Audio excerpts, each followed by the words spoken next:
Welcome back to the Nerdrotic channel. My name is Gary Beekler. I am live in San Francisco, California, and I come to you from nerdrotic.com. And it's Friday Night Tights, where we talk about anything and everything in pop culture and maybe aliens. And yeah, all the fun stuff and shows we cover. And down in San Diego is my good friend and co-host, Dennis Bathalkas. How are you, Dennis? I'm doing all right. And also with us in parts unknown, Susan Layton. How you doing, Susan? Fine. Hey, Dennis. Hey, Gary. Hi, everybody in the chat. Hi, everybody. Yeah. How's it going? And we are hopefully going to get a guest later, a mystery guest, when that mystery guest is done doing what that mystery guest does. And they will arrive when they need to. And yeah, it's going to be a surprise. You can all guess who it is, though. And do they ride a pale horse? They occasionally. But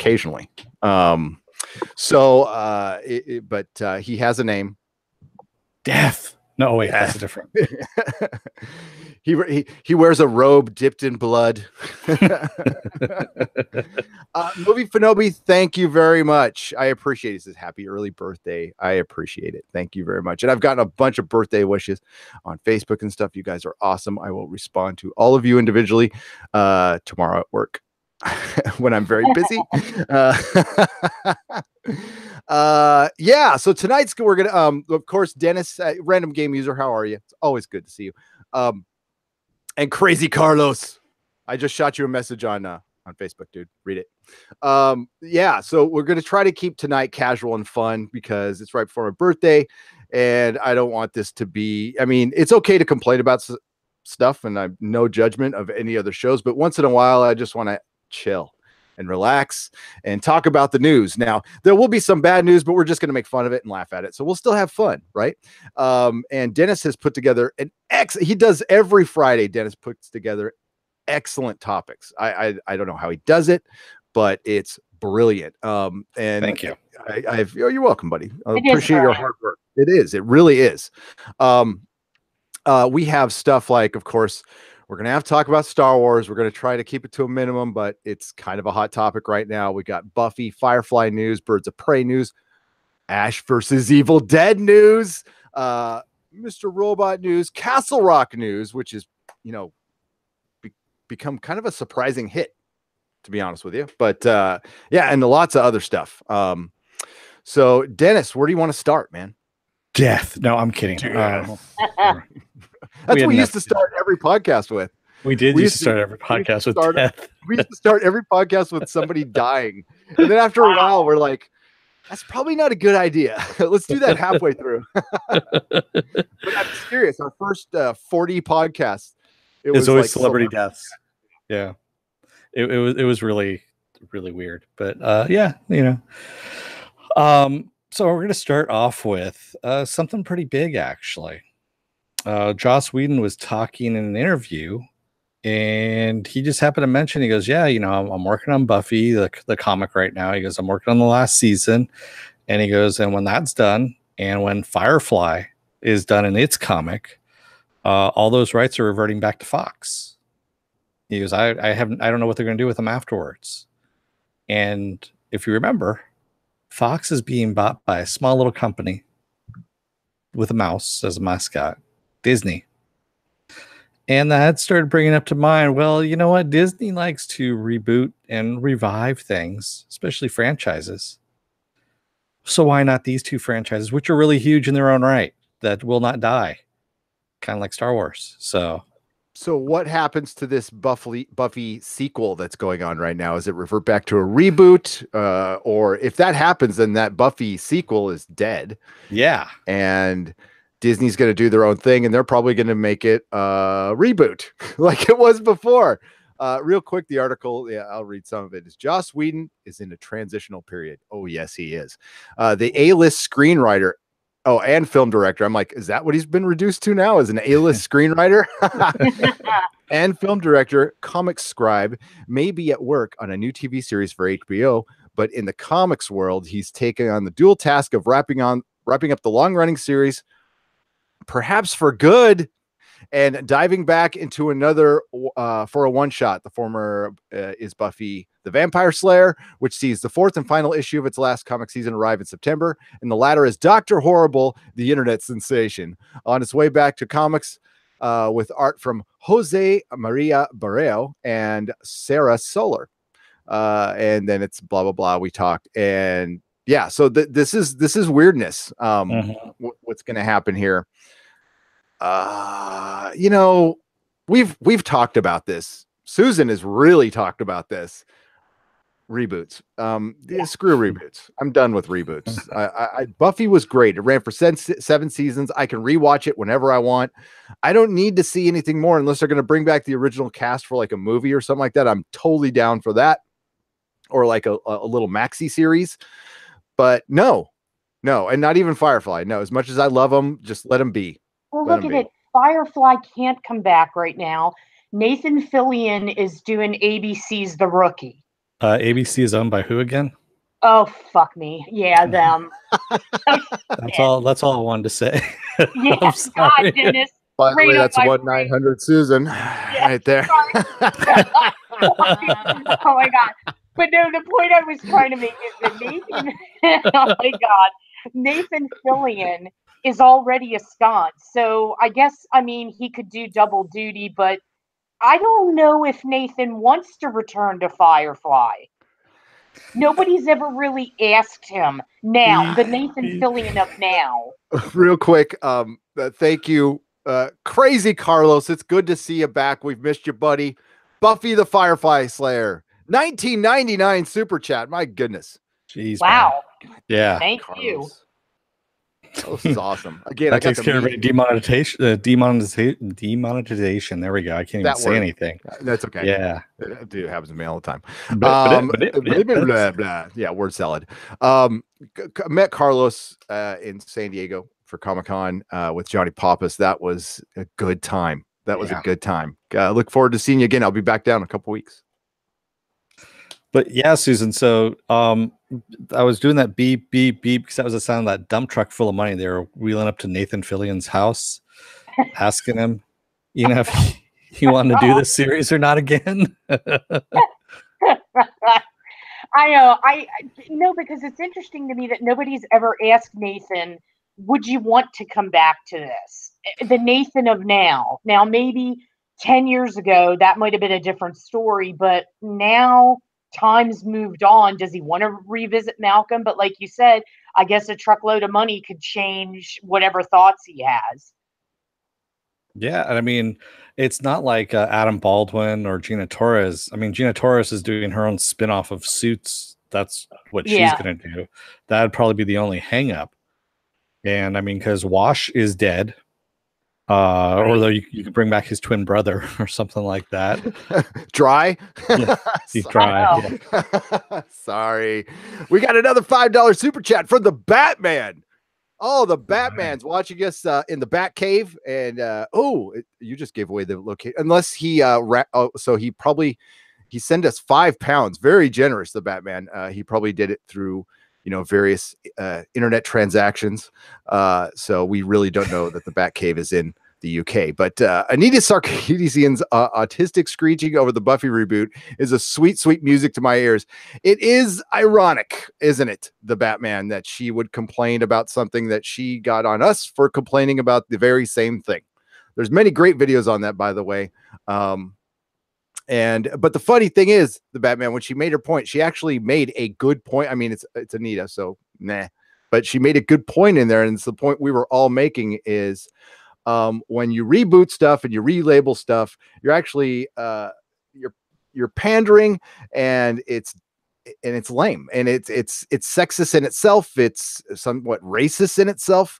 When you feel you need to relabel something with an established label because it can't do it on its own. That's what we've always been for here at Nerdrotic, is just making good stories and letting them develop. And it doesn't really fucking matter who's in them as long as it's a good story. The Batman also wants to remind you that he's in the Watchtower right now. He's in the Watchtower right now. Okay. Oh, that's good. He's in space. We used to have a Watchtower, but that crashed and burned, unfortunately. It crashed and burned, but it's still the name of our email address. It is watchtower@gmail.com if you ever want to hit us up.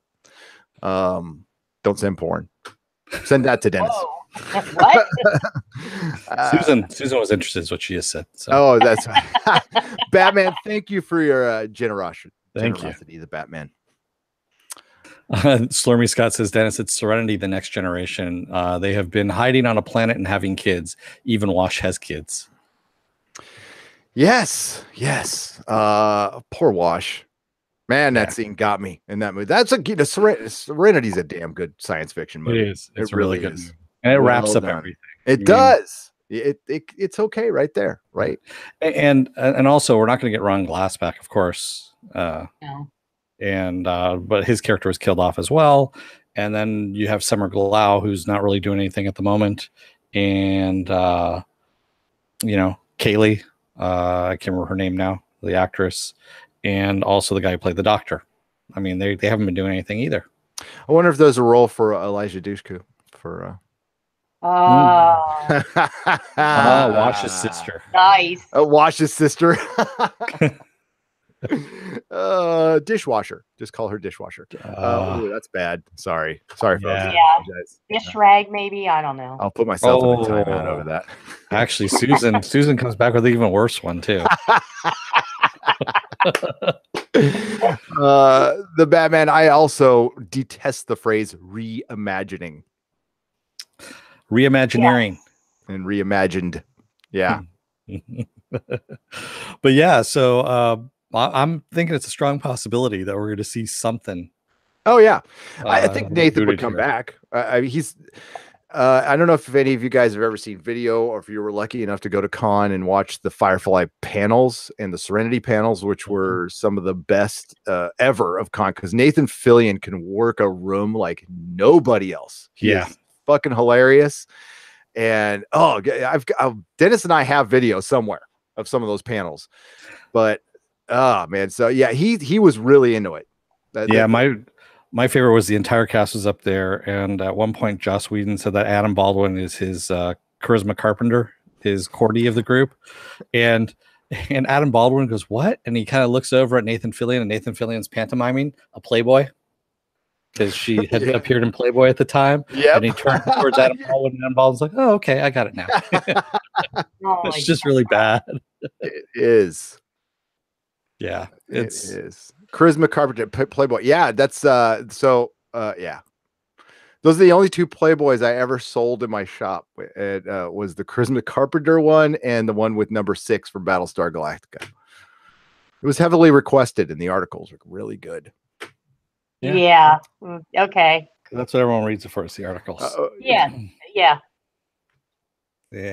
Okay, Mako. Well,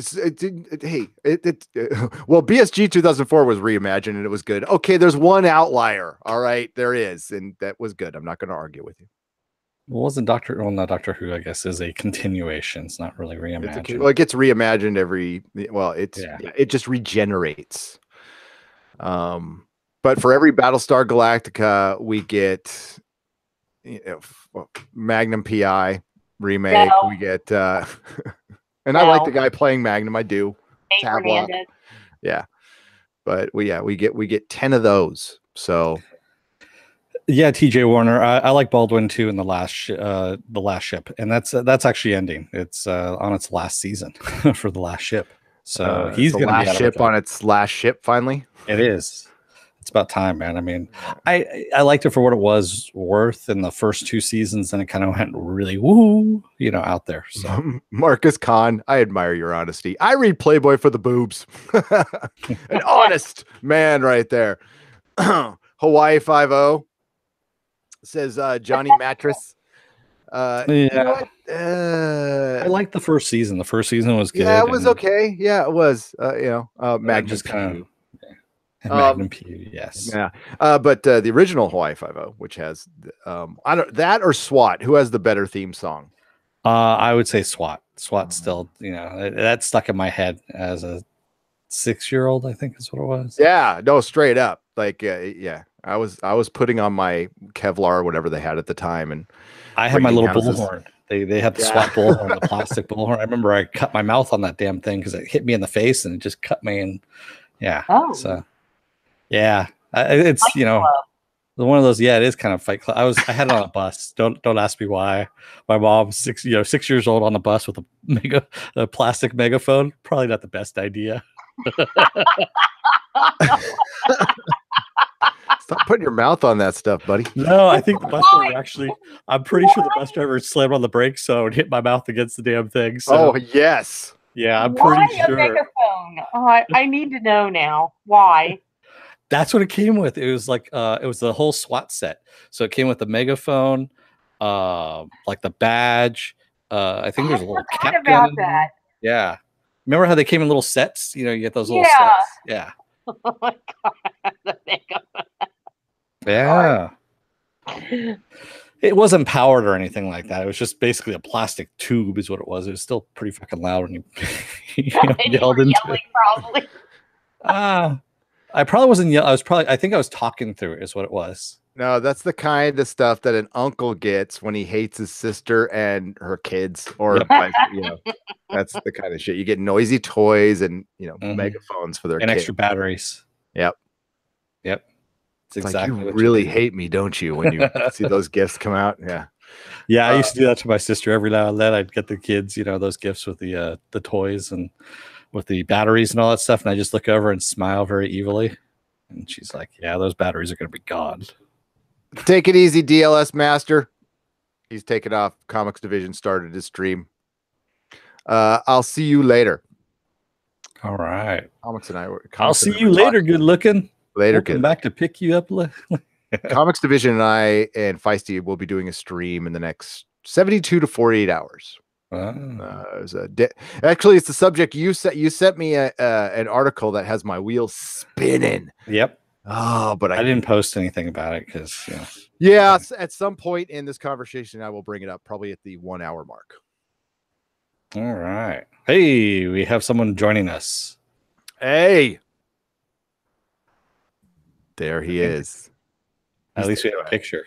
We have a picture. Hello.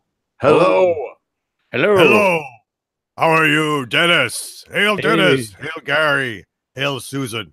Hello, Overlord, sir. How are you? She doesn't want to say Doomcock. She doesn't want to say Doomcock. Why not? It's a grand old name. Wait a minute. I'll say it. Doomcock. There we go. There we go. Like how much do I owe you? $1.99. Ka-ching. Ka-ching. Special $4.99 a minute. Hail, is there a deal for a dozen? There might be. Man. So yeah, we were just talking about Joss Whedon and Firefly and Buffy, and how that once the comics are done for both Firefly and Buffy, all those rights revert back over to Fox, and Fox is being bought by Disney, and Disney likes to do some reboots and whatnot. Oh God! Oh, but but the thing is that at least Disney tends to leave the creatives alone, which can be a good thing in the case of Marvel and a bad thing in the case of fucking Lucasfilm. So, I don't know. I mean, they might give it to Joss Whedon, right? No, he's done with it. He's got his own stuff that he's working on.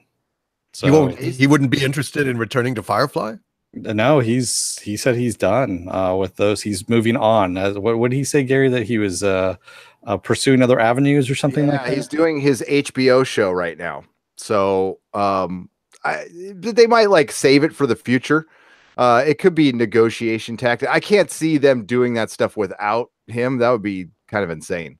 You would have to have his name on it in some way, shape, or form, or none of the Whedon heads, which I would kind of consider myself one, would go even consider it.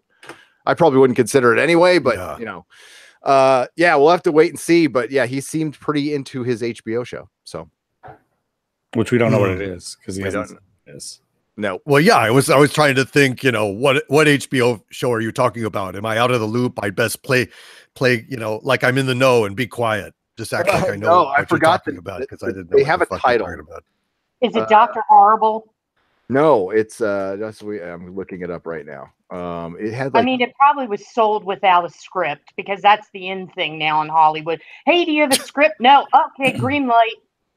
They only do yeah. that for J.J. Abrams because that's how he shoots, is without a script. Yeah, I love that. Yeah. Let's roll. oh, Dennis, it's a mystery box. It's a mystery box. It's a mystery God. in the box. Yeah, it is. Yeah. Let go Paltrow's ahead. head. We're gonna make it. I call him misery box. That's because the odd is misery. Oh, So yeah, it's called the Nevers. That's all we know. It's the Nevers. I love that title already. it's Joss Whedon, so it'll be a skinny little plucky superpowered girl fighting some things. Elijah I can't even say her name. Alicia Dushku, whatever. Oh, Her. Eliza Eliza Dushku. Yeah, Dushku. thank you, Eliza. God. I know, douche-coo. It's like a thing you're afraid to say in this current Yeah. climate. You know, you just want to be sure. It's like Eliza, like the land shark. Land Candy Graham. Land shark. Eliza Dish. Yeah, oh my God. That's old school, but I love it. Oh man. So yeah, but we were just starting the news, Doomcock, and that's where we're just gonna Dennis gets the subjects together and we're just kind of going over them. We're gonna talk about Star Wars a little bit, but I'm so fucking over Star Wars. Yeah, me too. But we have a ton of good stuff to talk about too. So. Yeah. So Tony Kaye, the guy who directed American History X, he wants to and this is kind of weird. So he did a movie called Firstborn with Val Kilmer. So he wants to do a sequel to it called Secondborn, but he wants to cast a robot with AI as the lead for the film. Oh, What? yep. This guy's controversial because if you remember in '99 with American History X, he comes from the world of commercials. He was very controversial about the marketing of that film. So of course he's going to do this AI idea, but they don't really say what character is going to be AI. But thinking about it, let's just start replacing all the actors with AI. That would be excellent. They wouldn't strike. Yeah, there you go. That's true. Look at this guy. I mean, I don't want to attack people's looks, but he looks a little like Richard O'Brien. He looks a little. Yeah, that's exactly what I was about to say. I'm glad Riff Raff landed on his feet. Hello. Riff Raff. Oh God. The master is planning an affair tonight. Oh, that was perfect. That's very good. Let's see the time war. Astounding. So fleeting. I thought it was interesting. I mean, programming a robot with acting abilities, which they've been trying to do that to Lindsay Lohan for years, but it hasn't worked. Why'd you have to pick on Lindsay? Because it was easy. It was low hanging fruit on that one, and she hasn't worked in years, so I thought it was safe. I mean, I thought you were going to pick out your boy Stephen Moyer right there. I mean, it was right there. But you know what?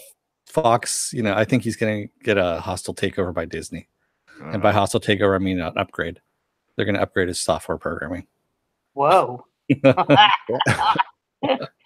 Stephen Moyer fan, you are not. I am not.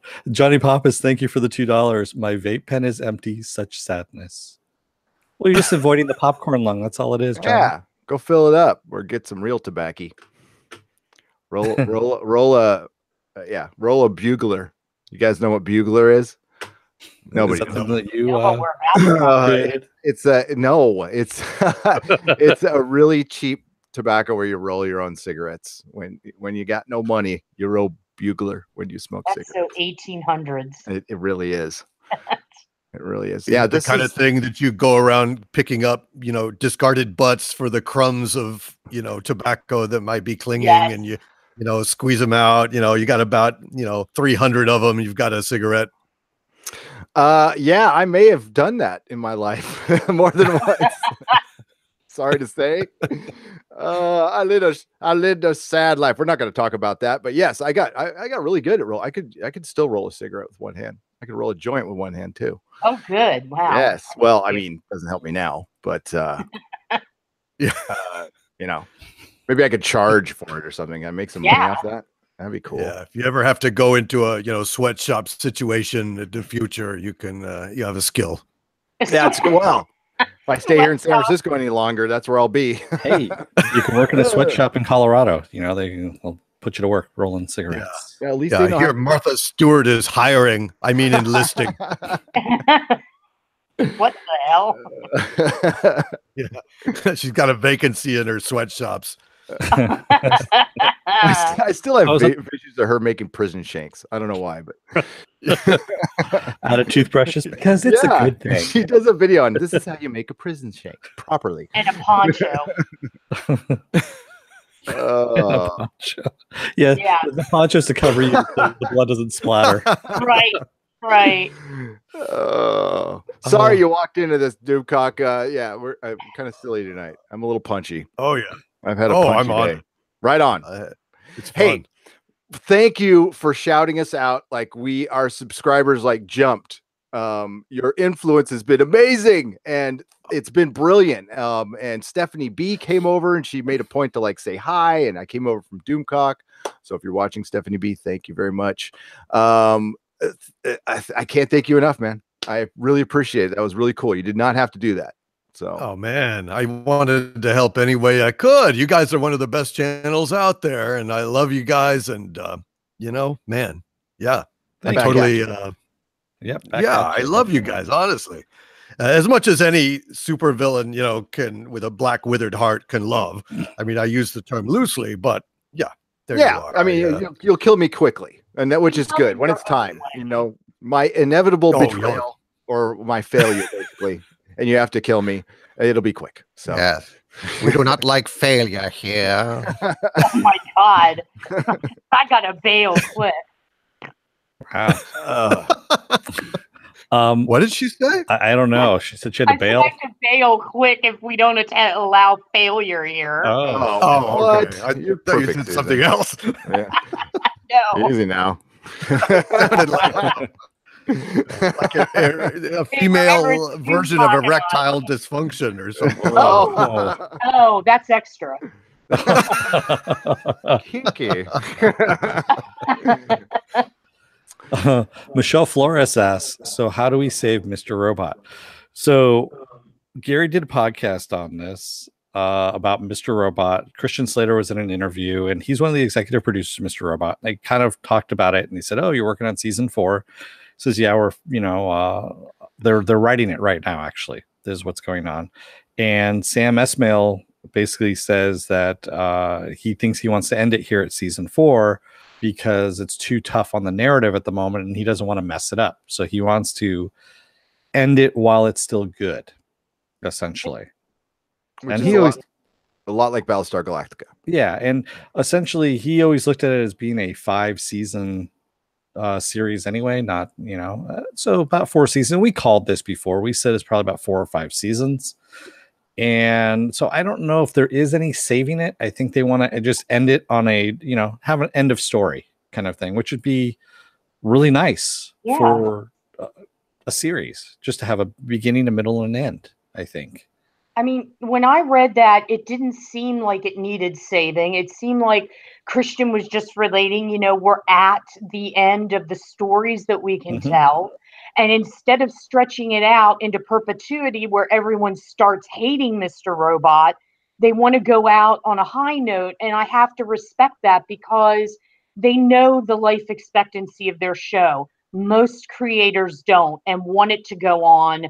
And then that's when characters get stale. And then that's when you start bringing in crazy situations. Whereas Gary would say you get feelings in hallways. And my personal favorite, we're all stuck in the elevator. Love those where they're in a room and nobody can get out. So I'm glad I think it's a smart move. Yeah, I'm really, for one, hoping that they go with the alternate reality concept. Nice. Yeah, we've been talking about this before. And this all takes place in 2015 that we found out. It doesn't take place now, current time, 2018. It's interesting because they actually time-stamped it with the anniversary of Marty McFly coming to the future. Yep. Yeah. Yeah, That's how they timestamped it. It was kind of interesting. Did you see Mr. Robot Doomcock? I saw the first 2 seasons, and I have not seen the current season. The third season really was kind of a rally season. Second season, some people didn't like, thought it was dark. Yeah. I liked it, but it had a rough ending. It really course corrected though, and kind of got back to what it was supposed to be in the third season. But the way it's unfolding, Michelle Flores, I'm kind of with you. I think they should have gone 5 because it's going to be rough to wrap everything up in one season. But if that's all we get, that's fine. At least it's on their terms. Again, it's not getting canceled.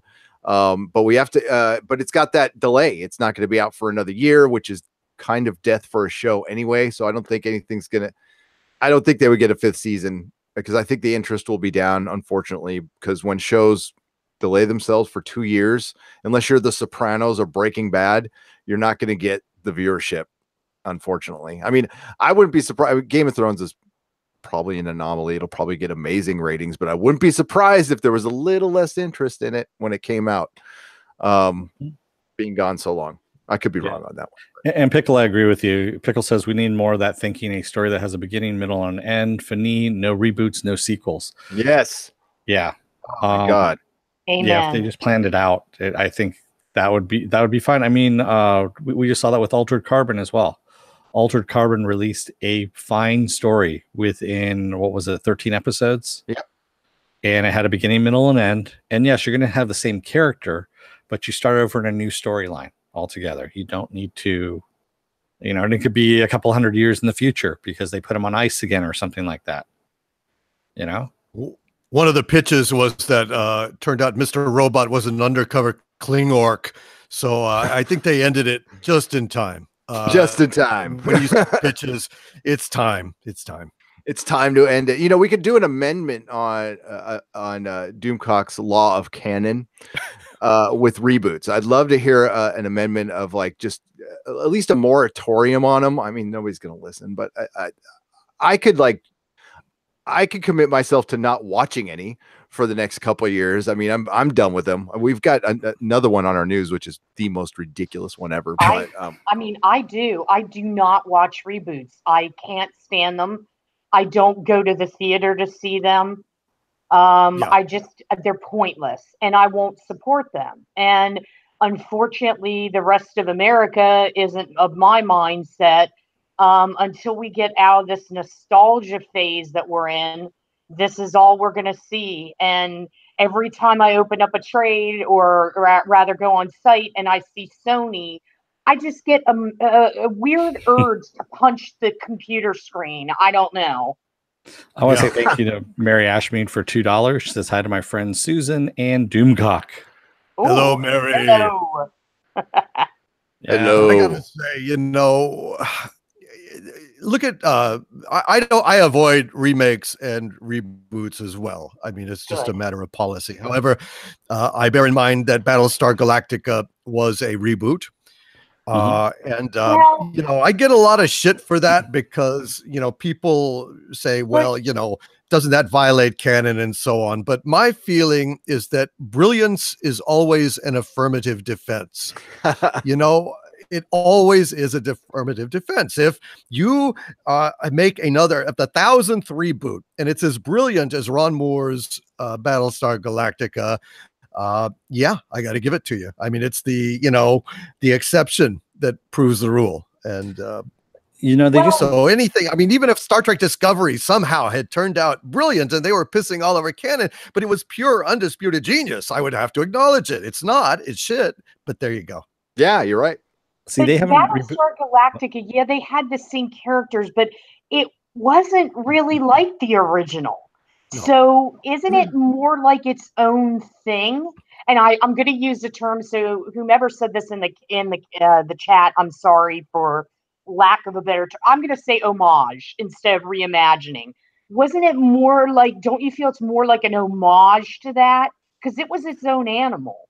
Yeah, well, I think it is a reboot. I mean, you can put a spin on it that it was more than that, but it was a reboot. But see, it doesn't violate my laws of canon because it's not actually, I think that a company has both the legal and the moral right to continue a story that they have acquired or reboot it so long as it's either in its own universe or it's a continuation to the extent that it doesn't violate anything that was previously laid down. And Battlestar Galactica definitely no relation whatsoever, as you say, to the original. So I didn't feel offended because the original still was intact and available. Yeah, and Battlestar was always a great concept. I mean, even from the beginning, the whole, using Greek gods, the Egyptian look, ancient aliens. It's basically ancient aliens, and it was just ripe for being improved on. It was a Glenn L. Larson production, which reused the same stock effects. Still loved it as a kid. Absolutely adored it. The ship designs were amazing. But I'll never forget Edward James Olmos coming out of Comic-Con. I was there when he's if you were a fan of the old series, you're going to hate this one. That was his first words to us as Battlestar fans. We're like, what? And he was right. Did you see the Portlandia episode called One More Episode, where he was a guest on it? And he looked at them because they were like rabid fans. And he looks at them and he's like, I've never been to space. We have to be very careful psychologically speaking. I love that. I just want to say that to so many people. It was just a brilliant line. Oh man, I gotta say, Edward James Olmos is a fucking brilliant guy, and his gaffe alone, what could have been a minor throwaway role, is immortal, and he was responsible for all of that. I'm telling you, he came up with that gutter speak language. He's the guy that focused. Yeah. And he's the one that got the look of Gav, because basically, the director didn't give a shit. Really, Scott, he was like, yeah, whatever, he had other stuff to do. And Gav just, Edward James almost just fleshed out this guy. It's fucking amazing. And it's reality now. Yeah. Yeah. Yeah. See, my problem is they just haven't done a reboot that I'm interested in. So if they rebooted something like Manimal. Oh my God, you and Manimal. He is not going to quit until Manimal gets rebooted. Petition, Dennis. Petitions always work. Yeah. Have you played Altered Beast? Back in the day, like a long time ago, man. That's pretty much Manimal, isn't it? Yeah, well, Manimal, he went out and solved crimes, but they all had to be near water or something that was animal based. So come on, they could do that. Yeah, solve crimes. We're right around the mystery machine. Do you guys remember a show called Nightman? Yeah. Oh, yes. Yeah. Wasn't that just awful? It was. I miss it. Bring it back. Let's bring it back. Wasn't that part of that? That when he would fly around, it looked like a cat was carrying him by the nape of his neck. Do you remember that? like his legs are hanging down and his shoulders are up, and he looks kind of blank as Mama Cat carries him through the air. Invisible Mama Cat that can actually fly. I don't know what the fuck was going on, and he had he was such an awful musician that he could leave a hologram of himself playing, and no one would notice. Silhouetted Animator says Nightman just came out on DVD, but it's really pricey. Do you know who co-created? Those assholes. Do you know who co-created Nightman? Derek Robertson. My friend Derek Robertson. Yes. Oh. Yeah, Transmetro. He's a buddy of mine. He drew Transmetropolitan. He drew The Boys. Derek Robertson. Yes, that's his. Believe me, we've had plenty of conversations, and he's talked about Transmet. It's always been close to being made into something, and The Boys has always been close, and he did Happy as well. And he's the first fucking thing I got out there was Nightman. So, yes. Well, tell him Doomcock's a fan. It was so bad that it's kind of cool. I wish I had them on DVD, but they're expensive. Fuck that. Remember Nighthawk? From Marvel? No, Nighthawk, the TV show with the guy on the motorcycle. Oh yeah. The motorcycle that went 300 miles an hour. It was it was a motorcycle Knight Rider. Yeah, it was. It was really bad. It was really bad. I think it lasted 3 seasons too. Wow. Nightman TV. I'm trying to find pictures of the Nightman TV show because this is Nightman was. You remember what I'm saying? Try to find a picture of him flying because I'm telling you, it looked like he was picked up by the nape of his neck and he was just kind of dangling so awkwardly as they scrolled scenery behind him or something or smoke or shit. I don't know. They throw wadded up paper like that's an asteroid. He's flying past. I don't know. Well, Crazy Carlos said he wants to see Dune on HBO, make it a 3 to 4 year 10-part series, but it's already going to be rebooted and redone. They're redoing Dune. Yes, they are. Isn't that Denis Villeneuve? Yes. Yeah. Villeneuve, yeah. Villeneuve, here we go. Who's doing that? He's been working on that now for like 3 years. So I don't know if that's coming out or not. No. I keep hearing word about it every now and then that, still working on it. Yeah, I just can't give a shit. I want Jodorowsky's Dune or nothing, Yeah, no shit. I'm trying to find something of him flying, but I can't. Oh my God, Nightman was Glenn Larson. See, yeah, that's what I thought. Maybe that's what made me think of it.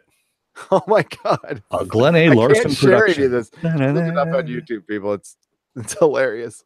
Although the truth is, I actually just a few days ago was bringing it up to someone. It's like, remember Nightman? Damn, making fun of it, having a laugh over drinks because it was in a nightclub and it was like, Nightman should be playing here at a nightclub. At a nightclub, whoa, a little on the nose, don't you think? No, at night. At night, yeah, yes. Exactly. Well, it was in the afternoon, but it was dark bar with no windows, like a fucking real dive bar, like hidden away. Really cool place. Great Singapore slings. Singapore, oh my God, I haven't thought of them since the 80s. Wow. Yeah, wow. Great. They're saying that DVD for Nightman is $40. What? Yeah. That's crazy talk. Yeah. I'm gonna screen capture this. It's horrible. He's got some guy. I hope I get busted. Penn Farm Girl, thank you for the $5. Yeah. She says it's midnight on the East Coast. Can Doomcock sing "Happy Birthday" to Gary? Oh God! Oh, is I was already. I was wanting to. I mean, of course, you want me to. Yes, I love your singing. Let me take out my headphones. Okay. No, Doomcock has a beautiful singing voice. Here we go. Oh, this will be sexy. Let's do it. To you. Oh God, yes. Happy birthday. Oh, sing it, baby. To you. Happy birthday. Oh, Mr. President, you're on it. Oh my God, yes. Oh, happy birthday to you. Oh yes. Oh my God, yes. Oh, that was so. What the fuck happened? Where's my lighter at? Taken over by Marilyn Monroe. I feel violated. Oh my God, that sounded exactly like her. Now Mako's like, I'd prefer if Susan sang "Happy Birthday" like Marilyn Monroe. Yeah. Well, it cost me $1.99, so I'll play double for that. Actually, I'll give you a freebie. Doomcock, thank you. That's a moment in history on the Nerdrotic channel, everybody. That is. Wow. Channel Marilyn Monroe. Wow. And I forgot to fuel myself up at the time. It's my God, I was doing it. So Bad Bunny said 1-900 Susan gonna orgasm. Oh yeah. that really helped his I'm a little hot over here. Oh man, dang! Wow. So now you're gonna sing "Happy Birthday" to Christian Slater because it is his birthday as well. It's his birthday as well. Oh, is it? Yes. Wow. Christian. Yeah. Wow, that was good. Excuse me. Someday we're gonna have to get a Susan and Doomcock duet. Wow. Oh yeah, can we sing "Endless Love," Doomcock? Endless I would Love. love that. Oh yeah, "Endless Puke." I love that song. Endless Hate. It should be called Endless Hate. Endless Love. God, it's been a long time. I'd have to look up the lyrics to that. Yeah, I remember that. Of course, we could do "Summer Lovin' Had Me a Blast." Summer loving happens so fast. This interview is over. I met a girl crazy for me. I met a boy, cute as can be. The summer days drifting away. Oh, Oh, well. ha. That's all I can do. Oh, the summer nights. Wella. That's right. Hey, baba Wow, doomba, Mikey boom, Fish, baba doomba. That was awesome. Mikey That Fish, was yeah, really that's one good. of my unknown talents there. Little known Wow. talent. Now it's known. We're like a variety show here. We are. Yeah. Well, someday you got to come, Gary. We do the Dick Doomcock Power Hour on my Patreon.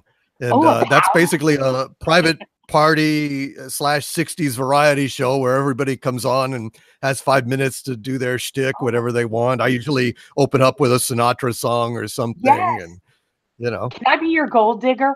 Can I be a gold digger? Yeah, hell yeah. All right. Well, that'd be Dean. Yeah. Yeah, nobody till somebody loves you. Oh, ring a ding ding. Oh God, the only song I could probably sing all the way through is "Sweet Transvestite." Maybe I'll do that on DoomCock. Oh, Were you yeah. I Frank? ain't doing it here. Yes, I was Frank. I was Riff Raff. I was the casting Wow. director in Encinitas at the La Paloma Theater for Rocky Horror Picture Show from 1989 to 1991. Ooh, damn. Yes. I've That's always my wanted theater. to play Frankfurter. I've always wanted to play him. Oh, That is yours. It should be yours. it should be yours. There, you are not living until you've ridden up on the front of a on a motorcycle in front of a movie theater in fishnets. That is. Oh, but I have. Of course you have, Susan. I'm not going to outdo you on that one. Oh, Whoa. those were Whoa, the crazy days. Carlos. Crazy Carlos, 1999, next Friday, Nerdrotic Karaoke. Ah. Yeah. We'll have to bring in people from the chat on that one. But Dennis has a beautiful singing voice as well. He's a great rapper. No. Not rap. I actually old school ska and karaoke barbershop quartet ska as well. Barbershop Quartet. Ska. By myself. Oh, ska. By yourself. Yeah, there you go.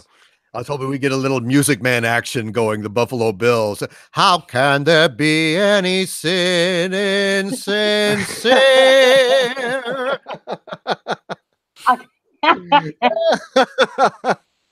Wow. Oh man, this show's got actually. I'm having a good time. I hope you are in the chat.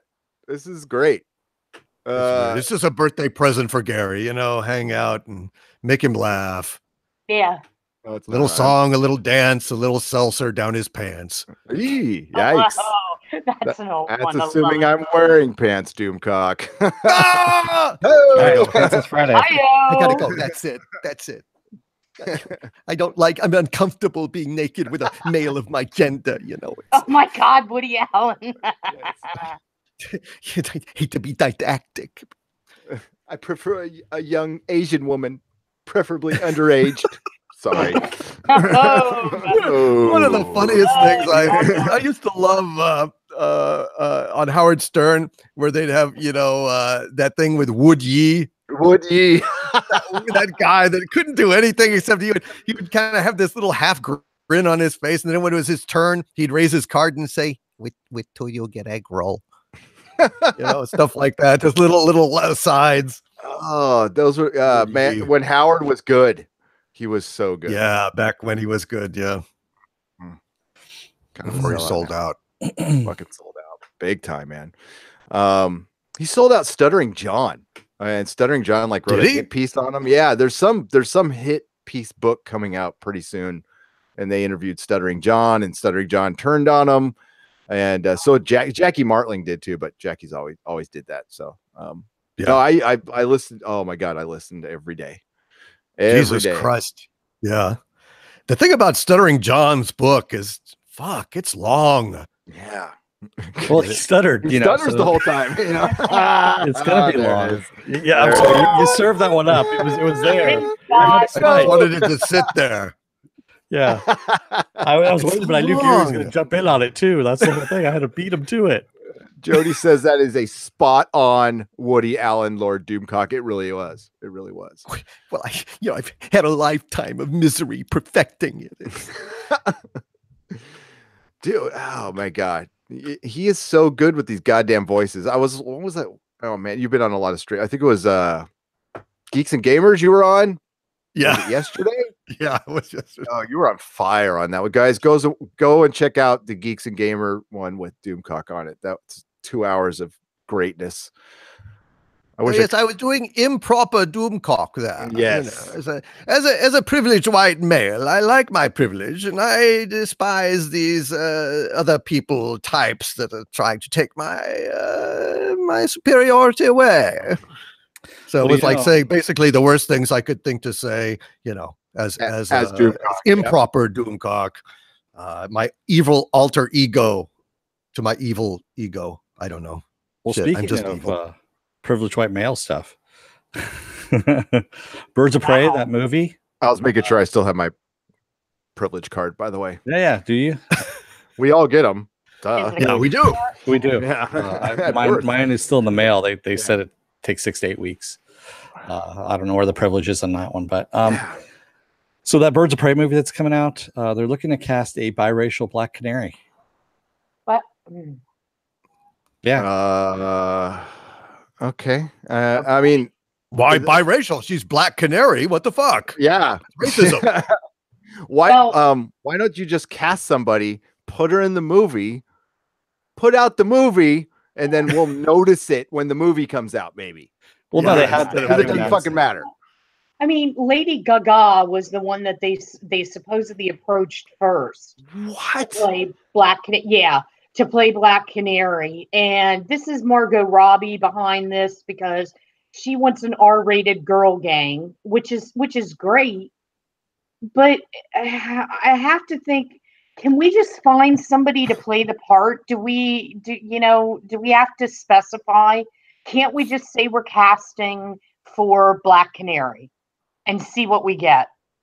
I don't know. Yeah.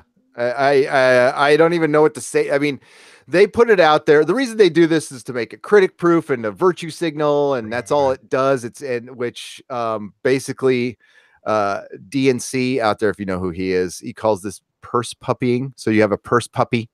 And it's so tired. And we were talking about this a little in our very long pre-production meeting. We were talking about Star Wars. This is one of those things. Movie studios, when they're going into production and doing stuff, it takes a couple of years. So we're all dealing stuff that, except for Black Canary, that's all a couple of years old. So we're still trapped in like 2015 politics, and it's so fucking passe right now. I even hate to use the word passe, but it makes me sound 49 because I am.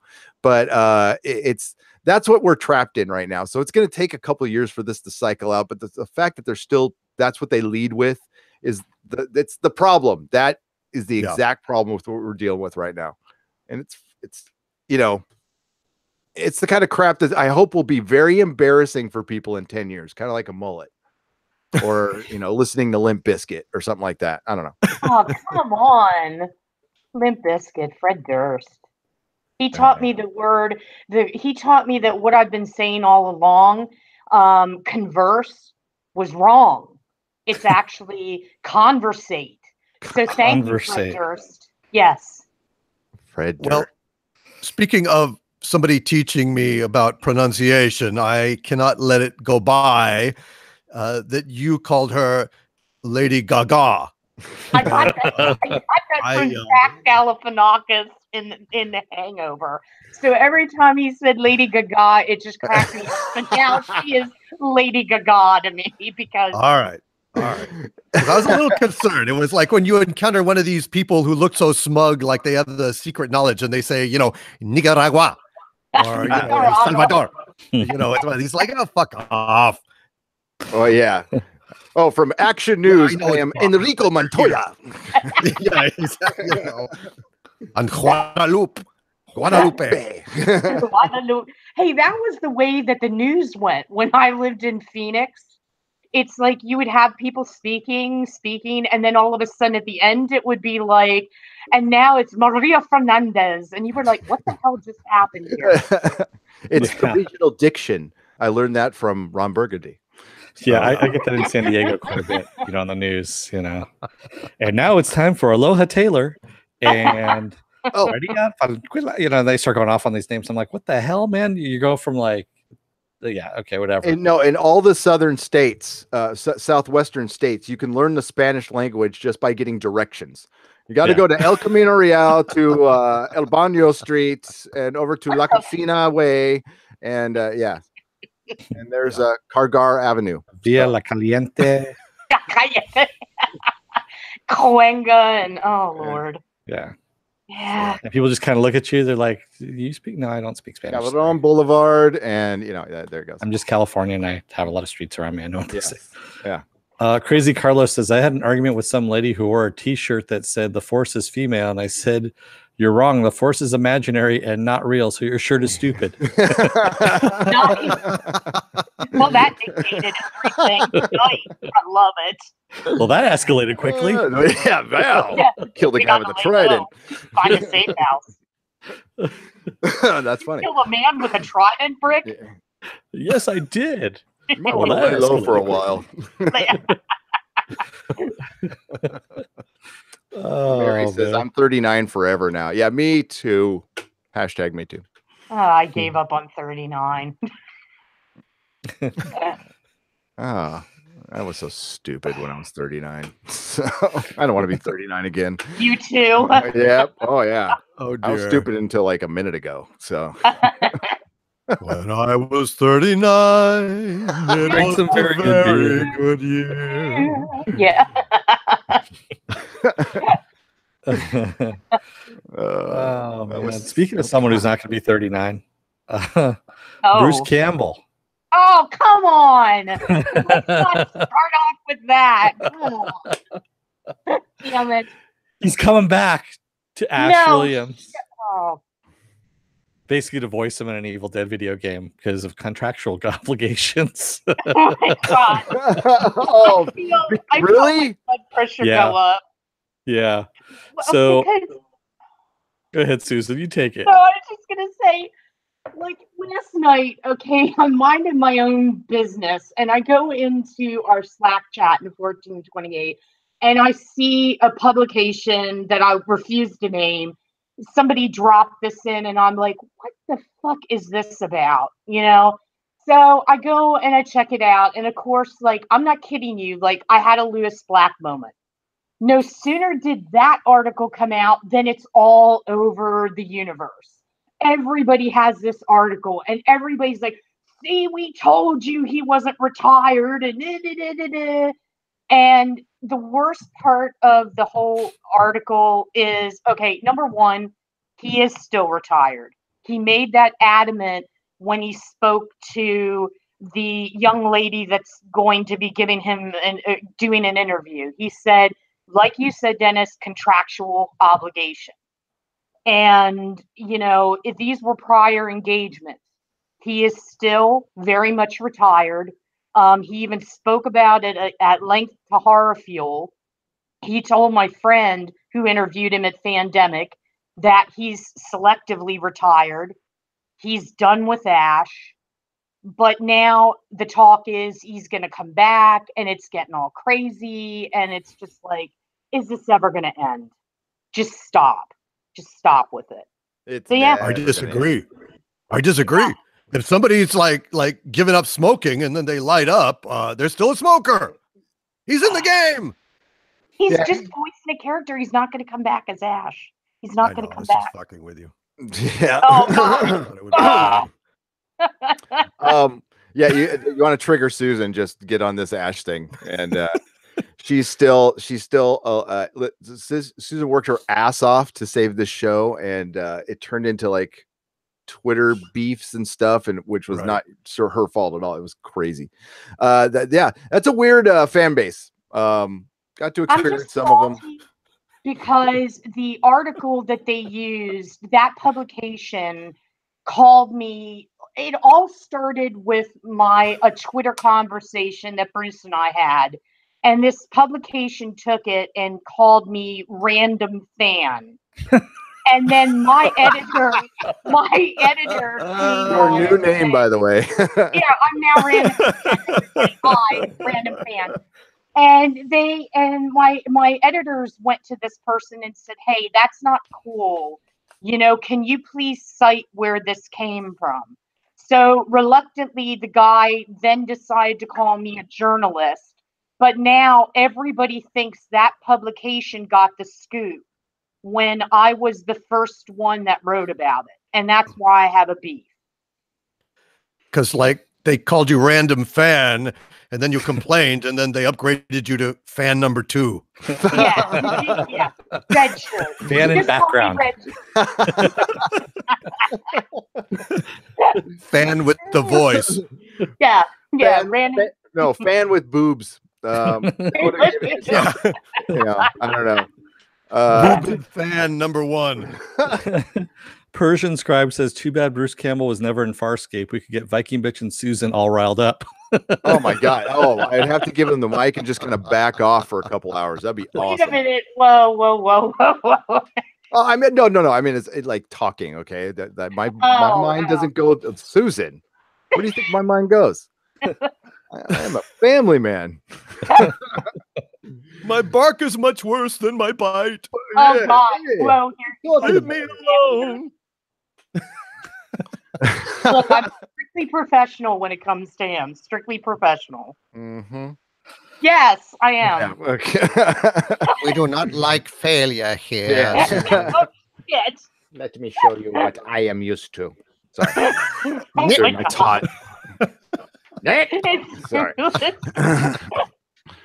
Fräulein Ravenwood. God, you are trying to There is Dr. Jones. I love pot. No time to love Dr. Jones. Son of a... Yes, Darcy, he is very good in Lodge 49. And Persian Scribe, yes, I am professional. Come on now. Very professional, Susan. Of course. Especially here, because we are the symbol of professionalism, the Nerdrotic channel. Always on time. Great production values. Really never tight, swear. short videos. We never swear. We tell That's great right. jokes all the time. Mhm. And our facts fact, are we're so thinking on about- point. Yeah. It's like, we're going to start calling it the button-down wit of Gary Beekler. Button down. Yes, exactly. Down home similes of Gary Beekler. Tell Tell us, us, Mr. Gary. Homespun wisdom of Gary. That's more like it. There you go. I need an NPR name. I already have an NPR name, so I should use that from now on. Oh my God, what's that? Well, it's when an NPR name is when you take your favorite pattern and then the name of a favorite dead singer or songwriter. So here's my NPR name. Hi, I'm Paisley Zevon. You're listening to NPR Nerdrotic.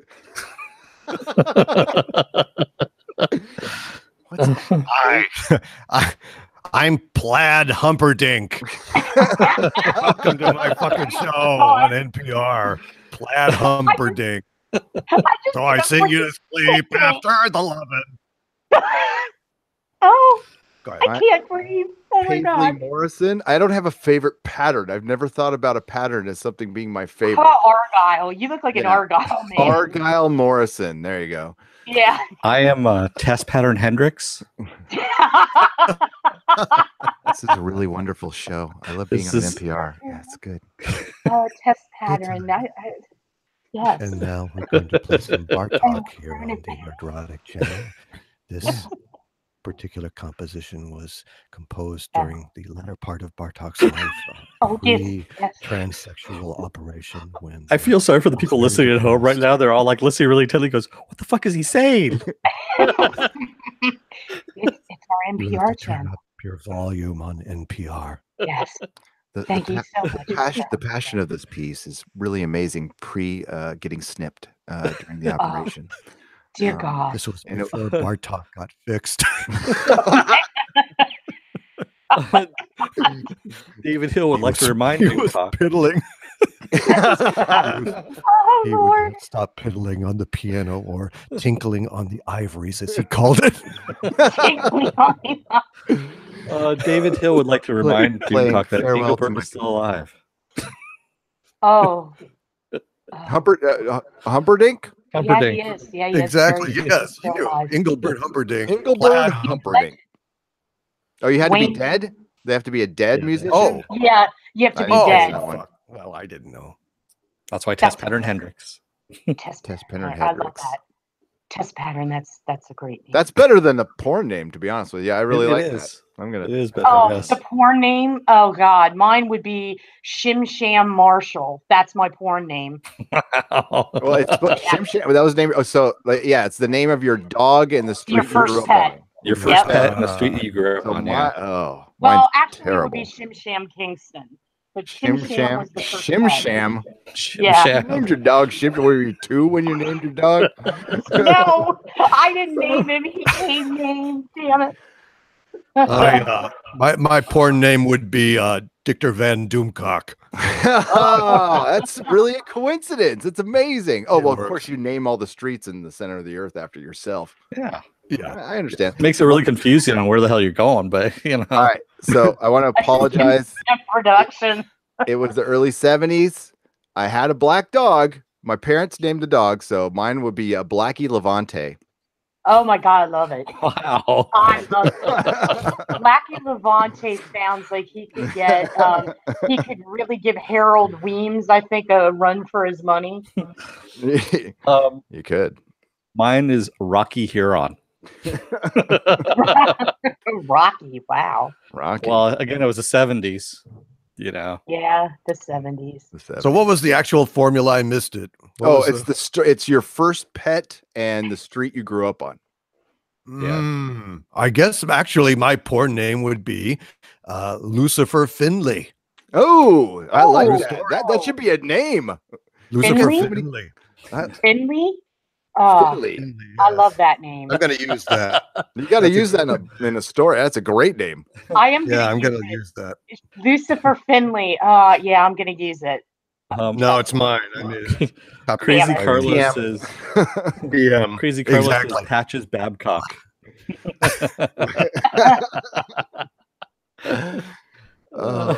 And Darth Barbecue says Poochie Plum. Poochie Plum. Oh, geez. I like That's that. one of those little people porns, you know? Poochie Plum. Like a Now, pimp. Poochie Plum, he's coming out here and he's going to swing on the donkey. It sounds like my pimp though. Shim Sham's gonna get the pimp hand. Tell me about your pimp, Susan. Get the pimp hand. That's actually pretty good. The pimp hand. I'm Genevieve Susan's Maple. pimp. I'm Susan's pimp. I'm And I'm here to say the bitch better have my money. With rain or sleet or snow, my hoe better have all my cash. See, that is probably one of the best movies that the brothers have made. American Pimp. If you've ever seen that movie, I saw that at the Castro in San Francisco, not too far where that was filmed from, as a matter of fact. And that one scene, man, where he's on the phone, you know, he's just talking to the cameraman. He's just saying, yeah, he goes, yeah, I got to make money and blah, blah, blah. And he's just talking all this. And the phone rings, goes, hang on a moment. Bitch better have my money. He just goes straight into character.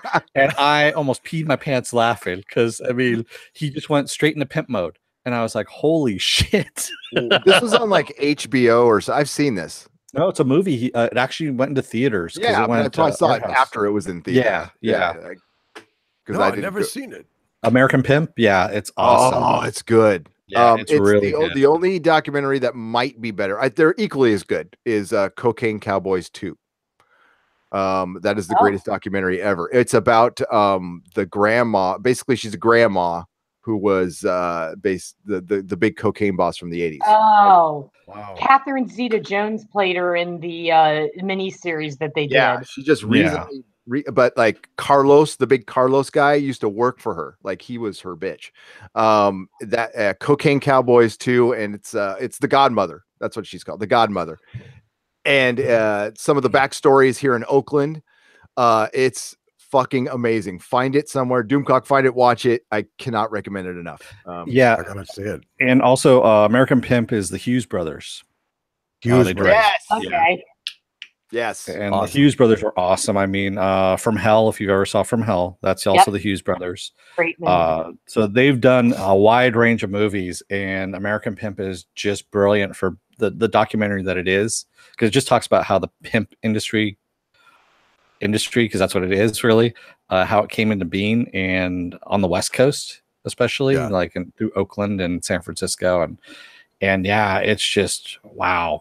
That's all I'm going to say. It's interesting. No, it's really good. I haven't seen it in forever, but Brandon Branders. Yes, we did talk about Mr. Robot. We talked about it toward the beginning. We discussed we can reset that real quick. Let me just share this with everybody. If anybody's interested in the Cocaine Cowboys 2, Hustling with the Godmother, Gotta check it out. gotta check it out. I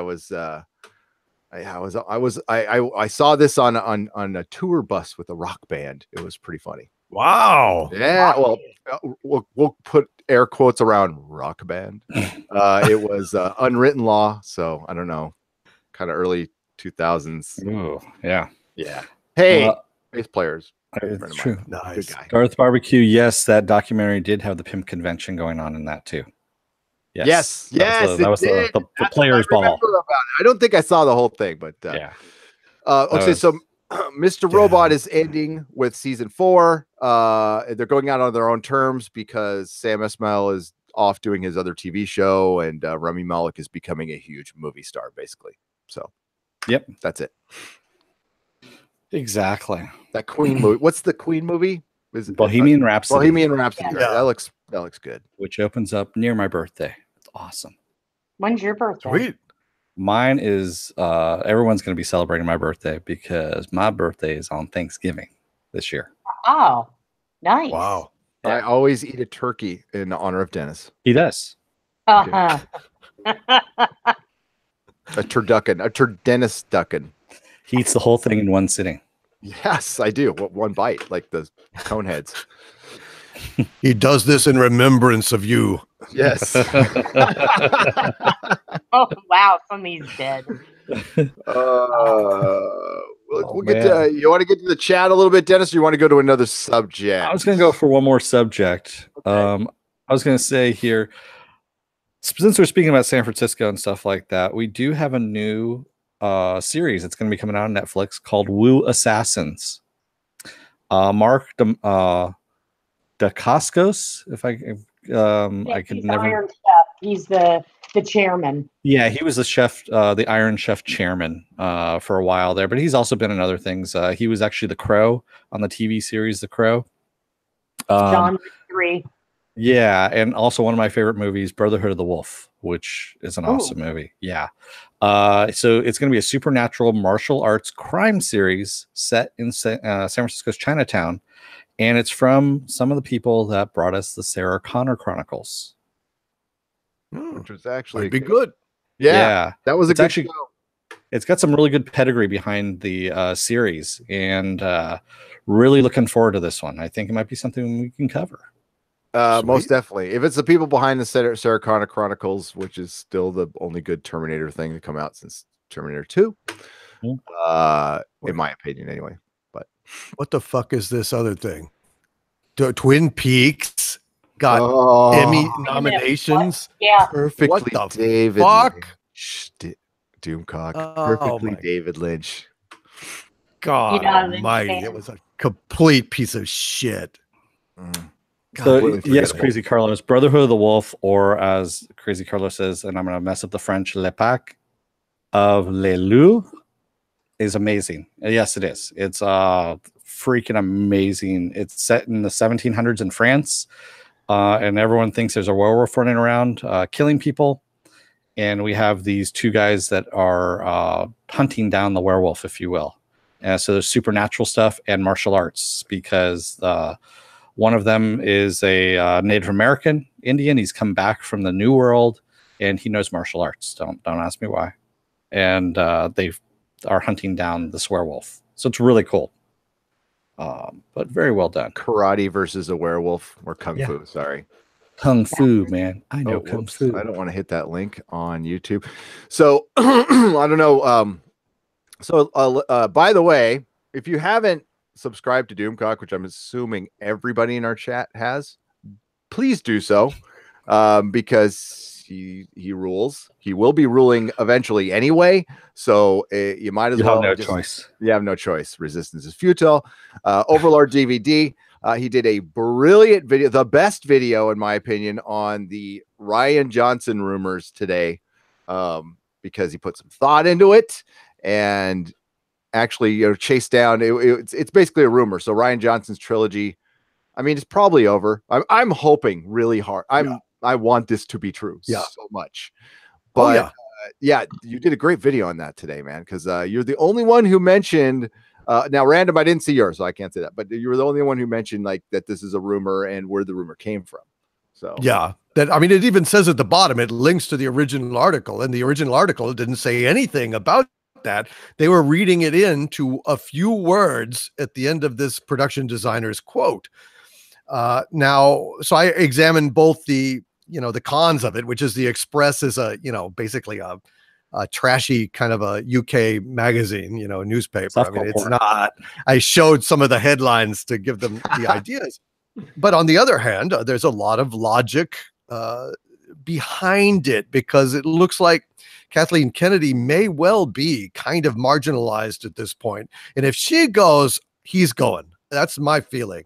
So it's not entirely improbable. And I think that it eventually will come to pass. But everybody was celebrating and saying, he's gone. And I mean, some really respectable guys were just rushing out with this stuff. And I'm like, I don't know. But just in case, I wanted to do my eulogy to Ri'an Johnson, a Shakespearean monologue to piss on his grave. So hopefully, when it's time, I'm on the front of that wave. No, that was perfect. And yeah, not to diss any of the other video guys. I love them. I subscribe to them all. Absolutely. Yeah, and they're all great. But yeah, your eulogy was nice Shakespeare, by the way. Definitely check it out. I mean, Doomcock is genius with voices, but that was really good. I was at the gym chuckling away, laughing my ass off. I gotta stop listening to you. And there's a couple other people I can't watch Venture Brothers at the gym. I can't listen to Doomcock at the gym. I'm gonna fucking hurt myself. But yeah, go check that video out. That was really good. I appreciate that. And I wasn't slamming anybody. I mean, it's a natural human instinct to, want to rejoice over something that you've been waiting for forever. I want to see this motherfucker go down, and I want him out and never to touch another film again. But, I don't like to pretend, I want to be good. accurate. I want to, That's really smart. I mean, I jumped out there when Expanse, when it was rumored it was going to be renewed. I kind of jumped the gun a little bit and did it myself. And thank God it came through, or I would have like a total asshole. But it worked out. You were right. Best. But yeah, I really you got to be careful with that stuff, because man. Oh, Dennis was talking about we're really great with our facts here. We're like on point. We fact check all the time and double check nothing. Okay. We try to go pull shit out of our ass, and it's not very good sometimes because I have a Swiss cheese vein from the drugs. But like in the Buffy video, I made a big fuck up in the Buffy video, but oh my God, I'm still hearing about it. It's like I missed one word. I missed one word. And not putting that word in the sentence made it very inaccurate, and I am still hearing it to this day. So God bless you too. No, that was well done. Thank you. Thank you. I appreciate that. I've gone back in the chat here, and I'm trying to find something. So I got balls, jellyfish testicles. Now, mind you, these are all yes. Is there something going on here that I'm not aware? I mean, that's cool, And I got donkey balls as well. Oh, donkey balls. Well, that's from Mary Ashman. Yes, that's from the Expanse. And of course, Movie Fanobi says # always late, worth the wait. Always late, worth the wait. That's it. Yeah, that's Movie Fanobi. That might be in our t-shirt. Yeah, I think so. And Bad Bunny, of course, says balls, and more balls. So I don't know where this is coming from. I don't know. And then, of course, and I'm just going to say it. Slurmy Scott says Dennis taught us all how to blow coke up our ass. I did not. I I actually missed just that saw it on TV. That's all. I saw it on TV. That was from last Friday. No, was it our No, it was from the last podcast. It was from the last podcast. Yeah, it Somehow was. our conversation from Spock's turned into Oh, he was talking about how much Future thought Man. the producers were. Oh, it's from Future Man. How much thought the producers were putting into Spock, and they're like, they were too busy blowing coke up each other's ass, and it was funny at the time. Well, it's And effective. we did not get demonetized, so that, I mean, like, I was surprised. yeah. That's good. Why did they listen to like conversations to demonetize? No, there's an algorithm. Nah. Oh, You could cuss all you want. They don't care. They're looking for certain words and certain people. There's so cocaine and ass and Rian Johnson. oh, that'll probably Well, that'll probably help. Yeah. I mean, nobody thought to program it into the robot's algorithm awareness, blowing coke up someone's ass. It was outside of its frame of reference. Yeah, actually, I was confused. told by the chat also that the kids call it butt chugging. Is what someone told me. So Butt check. there Oh, you I go. Yeah, there's a word. I learn something new every day. it's like I'm on the Stevie Nicks Fleetwood Mac tour, 1977 or something. Yeah. Yeah, it's What would a butt huff be? Could you suck it up? I mean, I guess certain Taiwanese women have that ability, but most people don't. Well, with Ping the ping pong balls, yeah. Yeah. Well, you know, if you put it there, the likelihood of it getting through your bloodstream is what the turn on is. yeah. Of a So ping pong ball? The ping pong ball, yes. Because you want to inhale. I got ping pong in my blood, man. I'm gonna go win that tournament. Kapow!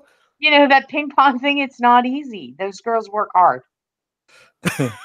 They do, and not putting anything against them. So, you know, hey, No.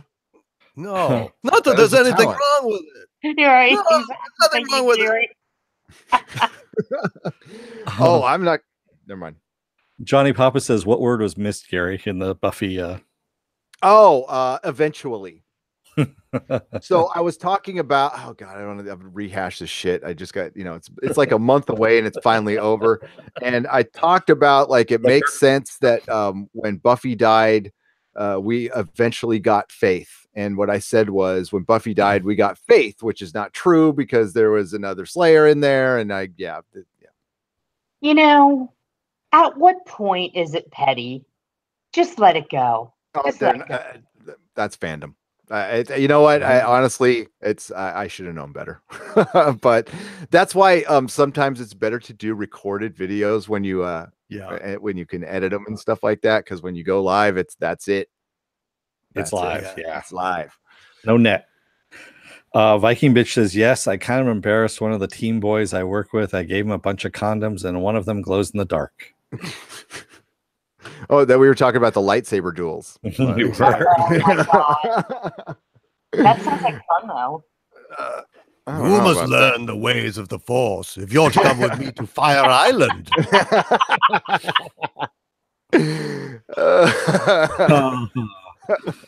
Young Luke, firm young Luke. Firm, Oh my young, Is this the handsome porn young version? Luke. Follow old Obi-Wan on his damn fool idealistic crusade to Fire Island.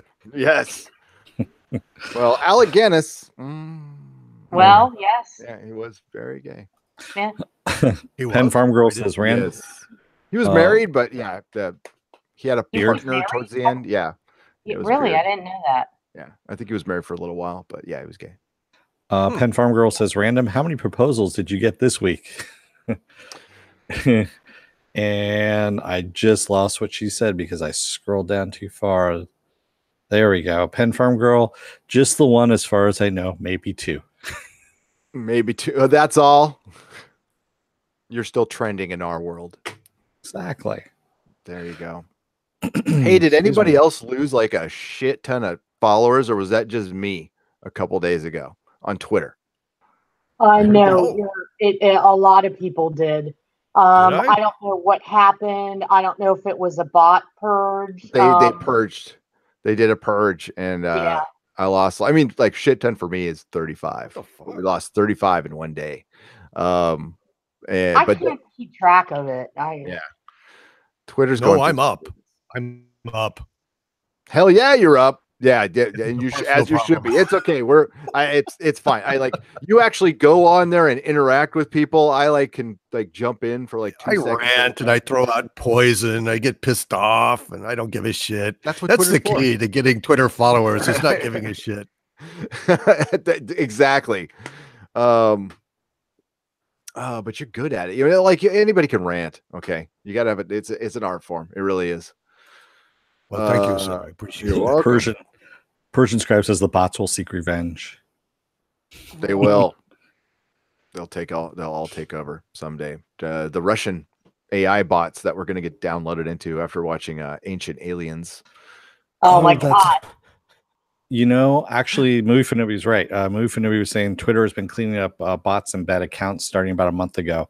And I remember this because of some of the stuff that's happening right now. That's what it was. It was a whole bunch of fake accounts and bots and things like that they've been purging. Does anybody know when verification's coming back? Did they take it away? Yeah, they haven't been verifying anybody since last year. And it's crazy because there's some people out there that should be verified that aren't, and some that are that shouldn't be. Yeah, that's how that always goes, though. I don't know. I mean, it's cool to have it. I guess I'm not gonna, but I would never seek that out. But I guess it's good if you're. I mean, if you would need to get verified, I think that's good for writing for websites and stuff. I think that's important because there could be a bunch of fake Susan Laytons out there, and yeah, I get that part. But no, the reason they stopped it was political, which we can't really talk about here, but we all know what I'm talking about. Pick a topic, Dennis. We still got a little while. How is everybody doing, by the way? Is everybody doing okay? Everybody doing fine? Not too tired or anything? Because like if anybody gets tired and they need to dip, that's totally cool. But cool. I am good for jacked. I am jacked up on caffeine. I can go for a while. I'm jacked up on tequila. So Damon Lindelof, speaking of fuck ups, he's doing a little series over at HBO or called The Watchmen. I don't know if you heard about this. For fuck's sake. It's been officially ordered a series. This triggers me. I thought it was ordered to series. No. What were they making then? Today? He was working on it, but it hadn't been officially ordered to series. And they filmed it. I mean, like it's they're still casting. No, there's shots of on the set. Oh, really? Yeah, I'll find you one. Hang on. But keep going. I mean, maybe it was just the pilot. It was probably just the pilot. It was probably the pilot, yeah. Because I know they're still doing casting on it as well. They're casting a lot of old people, like in their 70s and 80s, people that it's going to make a second season fairly tricky. Old people especially like it's going to be 2 years in between. I just don't know where they're going with it. It's like Don Johnson's still acting. This is amazing. But then it has some good people like Jeremy Irons and Tim Blake Nelson, and Tom Spezialy from Ash vs. Evil Dead is behind the scenes. So I just don't know what I think aren't they going for the older versions of these characters? No one knows. No one knows. I don't know if you've read, I'm sure you have, but like what they're doing. Well, for one, it's Damon Lindelof. Do we need, I mean, like it's effing Lost. Do we need to say anything beyond that? Like, no, that's where I stopped. I mean, I don't know a goddamn thing about it. That's all I needed to hear. I mean, he was on Lost. Lost was shit. I'll never forgive any of those people for that. So I'm not interested. I have no fucking plan whatsoever to watch this shit. I already have a really wonderful Watchmen thing. It's called Watchmen. And it's done by Alan Moore, a really great writer, and Dave Gibbons. So Dave Gibbons, pretty decent artist, I would say. Yes, I completely agreed. And let's make everybody else. Let's recap. Dennis here, you can help me for stuff I'm missing, just to make people less interested. It's Watchmen in spirit only. It doesn't really take place in the Watchmen universe, so they're reimagining things. But so it doesn't take place in Watchmen, but it takes place 20 years after the thing it doesn't take place in. Yeah, stop. stop right there. It's really confusing. There's been all kinds of different accounts of what it's going to be, but no one knows for sure because it's Lindelof, because he doesn't know what it's going to be. And so he's like, hey, we got smoke monsters in this one, right? No, wait, I'm sorry. No, we're going to have a hatch. That's good Watchmen right there. You're good. Right You're there. good right here. Right I here. want somebody to explain to me this. I don't understand how this works. So we're doing a series and it doesn't have a script and it gets the green light. This is just so prevalent. It's like, no wonder Hollywood's losing money. What are they doing? I mean, I don't care if J.J. Abrams is behind it. If you don't have a script, you could get, well, it is J.J. Abrams, but you could get shit. And I don't understand the logic about greenlighting all these series without scripts. Like Buffy. Buffy doesn't have anything, but because Joss Whedon said we should have it, it's going to get a green light. Can anybody explain how that makes fiscal sense? Mystery boxes, popular. mystery boxes, and blowing coke up people's asses. I think that's how all this stuff is happening. Butt chugging coke. Yeah. Oh my God! I have to get to LA now. I can be. You can pitch right now, and you will get, if you have a completed script. Well, nobody will read it, but No. you can get ahead with it. It's Dennis can attest to this. 7-8 years ago, we when we were in Artist Alley for our comic 10 book. years ago, yeah. 10 years ago, when the Boondocks got picked up, they people from Hollywood were walking down Artist Alley and throwing out $10,000 checks, optioning everything. Yeah. Like, just, it's a comic book, except for mine, but whatever, it sucked. And yeah, that's how much thought they put into it. DOOMCOCK talked about it on his video today.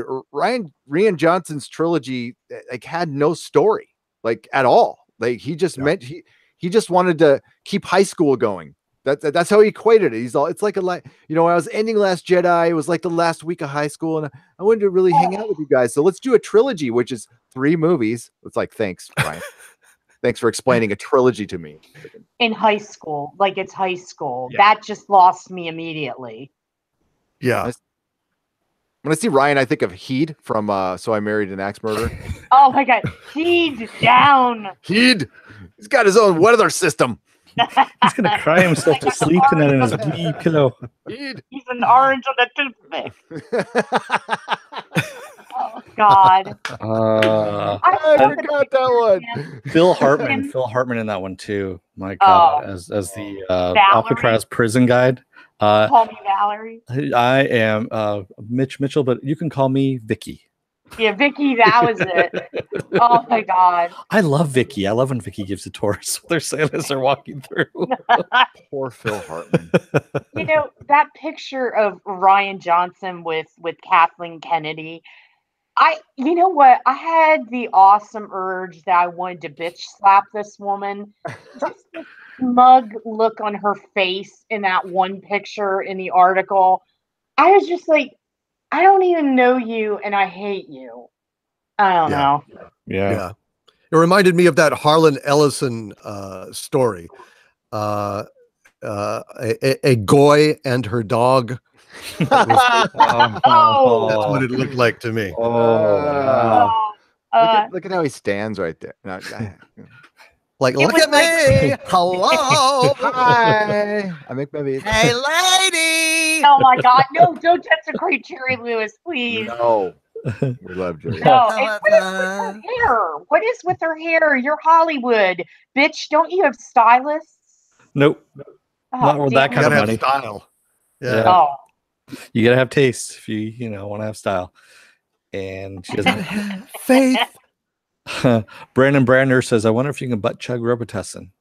I think Tussin. I won't. Well, you can, but yeah, it gives you the blues. Let's get back to the butt chug Robitussin one time. I butt chug it 2 times. Crazy Carlos, another 1999. Jesus. Says, Gary, don't forget my shirts. I won't forget your shirts. I won't forget your shirts. Get shirts? Oh yeah, we're gonna get shirts. We're all getting shirts. All right. Yes. And you get a shirt, and you get a shirt. You don't get anything. till you stop butt checking. Never mind. I'm sorry, just because Artemis over easy said it's very unsettling hearing Dennis say the phrase butt chugging. I don't know. It's kind of hot. Say it again, baby. Says Nurse Ratchet there. Oh, I like to make men butt chug. A random game user says, "Did I just hear butt chugging?" Sorry, I'm looking at something in the chat. So that was user error, Johnny Pappas. Yeah, because our poor Persian scribe got timed out. And I'm like, what did Persian scribe say? Persian scribe's nice. So apparently it was user error. So apologies all around. So that's all. Sorry to kill that moment, but we do not like error. I thought that was kind of appropriate with his microphone going out there with the error. It was perfect. Well, it's the center of the earth, man. It is. It's kind of hard to get a. No, you're coming in great, DOOMCOCK. Coming in just fine. Salon Con says Movie Fanobi. Yes, Salon Con is coming. Oh wow, man, should I talk about this, Dennis? Sure, go for it. Okay, so something fucking okay. If I seem a little distracted, it's because, well, for one, DOOMCOCK's here, and I get a little enamored with my boy DOOMCOCK. But I also my wheels are spinning. A little chubby, okay. No, my wheels are spinning because so an article went up today by Brian Hibbs. Brian Hibbs is the guy who bought my comic store, and he's thinking about selling it. So we were kind of. I think he was joking around, and I was kind of, I was saying, like, sorry to hear that you're thinking about closing it. And he's like, you want to buy it back? And I went, sure, maybe. Let's talk. Didn't really think it all the way through. Haven't even talked to Mrs. Nerdrotic yet, but yeah, that's been going on behind the scenes before the show started. Wow. We're gonna do we're gonna do some stuff on it. Yeah, we'll figure out tomorrow. We have to talk still. We still have to talk, and yeah, but it was weird how that all went down today. It's all your fault, Dennis, for showing it to me, though. Hey, it was kind of funny. One of my friends happened to post it on Facebook, and I was like, holy shit. And that just got posted yesterday on Tilting at Windmills, his article that he does.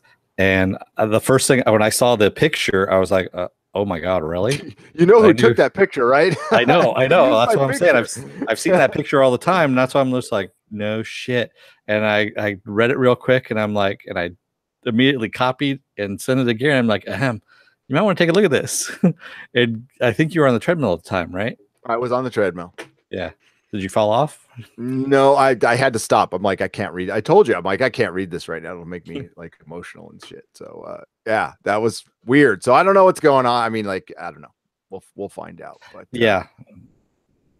I read the article, and I was just like, it's because it makes a lot of sense. Listen, if Brian is that, if Brian, I don't want to speak for Brian. Brian's a good guy. He knows his shit with comic books. But if he has gotten this far with, for lack of a better term, SJW Marvel, that's saying something. If it's gotten to him, it's saying something. Like Marvel's like in bad shape. Yeah. Bad shape. Well, now this whole thing is blocking my picture. I'm not going to show it then. Well, I'll kind of show it, just to bore everybody. But I love how they use an old picture from when I owned the store. That was pretty fun. So I had this life-size Iron Man. That lights up. It lights up. You can barely see here. I'm sorry. And I actually have a picture of that Iron Man because I remember it being sold with its head in my lap. It's still there. Legs. It's still there. That was It's wait a minute. What head and lap? What? Yes. No, there's tons of pictures of Dennis with like an Iron Man head in his lap, or me with Superman's legs around my head, like neck. That ended up in the Washington Journal. Yeah, it's when we're moving the thing. Wow. The statue pieces end up in different places, just for transportation purposes. And it's honestly, it's not there for anything sexual. It's just there so they don't get damaged. Sure. So if you see this picture right here, like there's his new sign, and there's my old one right there. The one hanging down there. They haven't replaced that. And the sandwich board is still the same too. So it wouldn't be hard to transition back. It would just, You don't want to do that, because then probably what would happen is DOOMCOCK would move to San Francisco and just become the phantom of the comic store. You know, I'd always be there bumming and reading your comics for free and then disappearing in a hole in the closet. You know? There's a loft. Okay. There's a loft. Yeah. I know that. We call it the Be sweat living box up in the summer. fucking loft. I love San Francisco. Oh, I would love to have DOOMCOCK in San Francisco, but we'd have to like repressurize your mask and your helmet a little bit just for the blood pressure. Just walking here. Be involved. And also, Gary would put you to work because, you know, how it I is. put everybody to work. My oldest son hates comics because I put him to work too much. Like, you know, he sees comic books, he thinks I got to move a long box. Yeah. He literally gets twitchy around comics. Yeah, I think he's got PTSD. He does. I have Poor got kid. to move out there. Got to move out there. Yeah, you got to come out, beautiful. Susan. You got to come out and visit anyway. We got to do a meetup. We Oh, definitely yeah. go, we're doing kind of one in October. There's a Comic-Con going on, comics division. I don't want to totally dox a bunch of people, but comics division is in Texas. So there's a Comic-Con in Texas. And I run around my wedding anniversary, and I've got the wife talked into Is it going to Austin. Yeah. for our 15th wedding anniversary. To Austin. To Austin. Yeah. Alamo City Comic-Con. Oh, okay. DOOMCOCK has a tunnel that opens up in Austin, Texas. Whoa, what? Yeah, There's Whoa. it does. Is it a time tunnel? It might be. No, a direct tunnel from the center of the earth. He's like kind of where he emerges. One of his emergence holes is Austin, Texas. Emergence hole. That doesn't That's sound true. That sounds true. good. Hey, that sounds It's got nothing to do with butt chugging. I have an emergence hole every now and then after I eat Taco Bell. But that's a different thing altogether. Thanks, Dennis. And we carry. Hey, I just wanted to Johnny get one of our Pompous, did you sponsors put in there. Dennis on a timeout for 300 seconds? Run for the border. Right. Exactly. Yo quiero Dennis's. Never mind. Nokia toilet paper. We're on that again? But please no. Please no. House Your Father says, if he's selling, does that mean the entire industry is about to crash? No, it's just he's got a different selling technique at one store versus the other. He has two different stores in the city. And it's just the one that he bought, Gary's store, is still on periodicals, where his other store is on trade paperbacks. Yeah, he's really good at what he does at his store, and my store was kind of stuck in the floppies, the funny books, as I like to call them. And it's just two different styles. Yeah. But I mean, you know, he's been in business for like 30 years. So like he's got a great system, and he just couldn't transition it over where we were, because we're my store was close to San Francisco State University, the bastion of centrist politics. Hey, my alma mater. Yeah.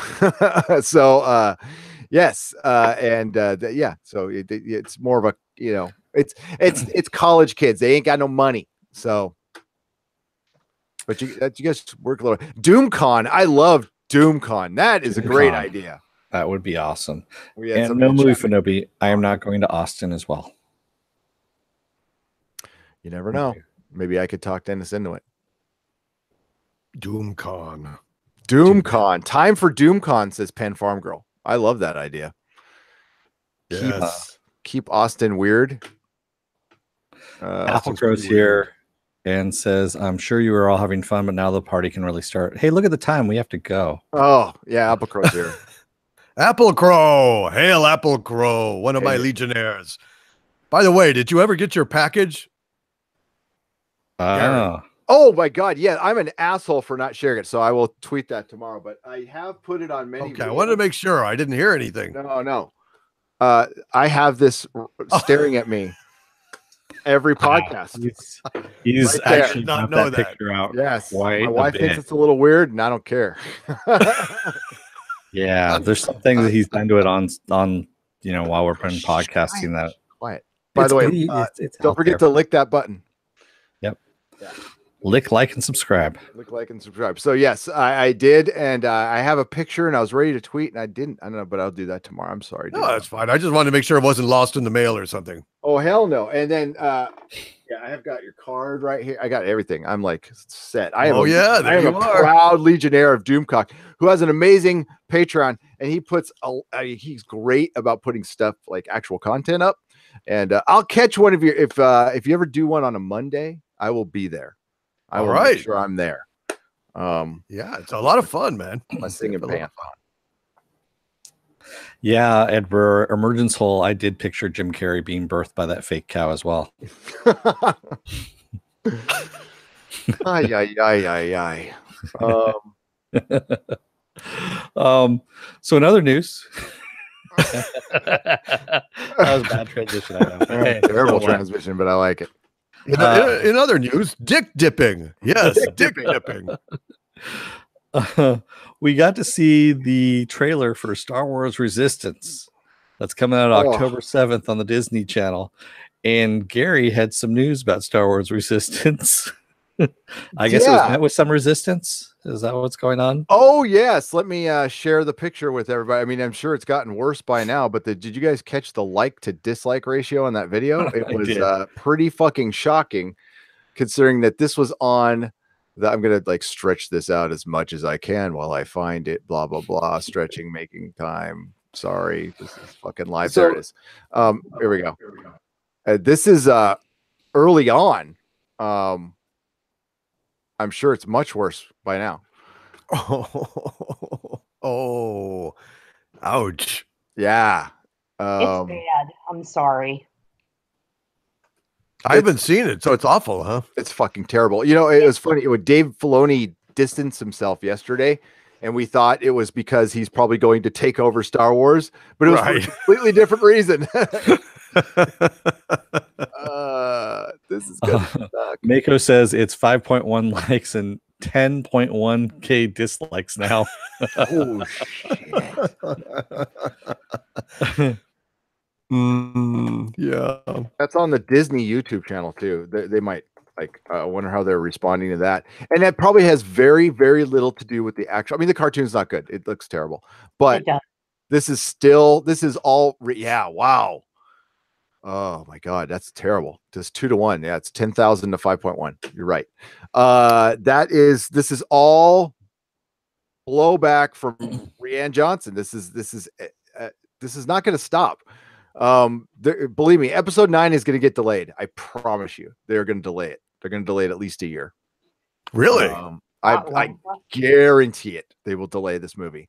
I don't think 2 years is far enough away. And I think it'll probably take 3 years to fix all the freaking problems. I know Jeremy had talked about them possibly, and this is just, his thoughts on it, which I don't entirely disagree with, but talk about them splitting it into 2 parts. I think that'd be the worst idea ever, but I could see them doing it. But I think they'll delay it just to like get more time in between, like Kennedy leaving and maybe somebody else taking over. I don't know. Nothing's going to help. Nothing is going to help. What the fuck could they do? Honestly, they are going to just pander, and they're going to put Luke. Oh no, he's really alive, and they're going to probably Snoke will come back somehow. It's just going to be a big shit fest. That'll, at this point, nobody cares. The damage is done. This trilogy is dead. I mean, any future Star Wars has is in other trilogies or properties or something, but this one's fucking dead. Dead. I actually read something that I completely forgot about. I tried scrubbing it from my mind. And so you remember Kerry Russell has been, Felicity herself has been cast in this movie. Oh, yeah. So she filmed some stuff. It was on green screen, and it's supposed to be with a cockpit. For a couple of days, and I heard the word cock and like, what? Sorry. That got my attention. And supposedly her code name for her character is Mara. And she might actually be, and she's supposed to be fighting against Kylo Ren, and supposedly the rumor going around now is that she is going to be Rey's mother, and that Luke is her father. See, that's exactly right. That's the bullshit. Look, this thing is a joke at this point. It's just a fucking joke. That's what happens when you have a bunch of assholes with no overarching plan doing a trilogy. Yep. Which is 3 movies, by the way. It Just is. in case you haven't heard. Yeah, it's 3 movies. Right, Rian Johnson told quite me. happy to take that shot at Ryan in my video. Yes, that was awesome. Thank you, dipshit, for being such a fuckhead. Fuck. Yeah, it's way too late. It's done. They can wait a year. They can wait 10 years. They had one chance. You had one shot. Yeah. You had one job. One job. For one, I love how Doomcock says Leia, because that's what I called her for years. Princess Leia in with Han Solo and Luke Skywalker in one fucking shot together. Yeah, right. Couldn't do it. Yeah. They're gonna do it. They're gonna do it. Oh yeah. It's gonna be like Luke is a Force ghost. Carrie Fisher is an actual ghost that they've resurrected and popped up there with old footage. And Han Solo is gonna have a huge hole in his chest. They're all just gonna be smiling and going thumbs up. It's all part of the show, kids. I just want this to go away. I want Star Wars to be a pleasant memory. I don't want any of this high school shit. I don't want any green lights on things that aren't actual and physical that you can touch. I mean, let's just ride off into the sunset and remember Star Wars. Yeah, that's how I feel. I agree. Yeah, I don't even need to remember it anymore, honestly. Yeah. I mean, not to up that or sound like a total dick, but who cares? I mean, there's so made me sick to death of the fucking thing, and I never would have felt that way. No. You don't have any idea how much Star Wars shit I have in my lair. I mean, it's a fuck of a lot. I think I've got more Enterprises, maybe.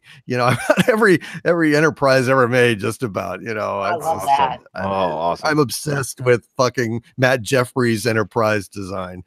But anyway, I've got a ton of that shit. I've got an actual Darth Vader helmet that is like a pull from the Lucasfilm mold that I got years before the Don Post one, so I know that it's you look at the thing and it's like shit.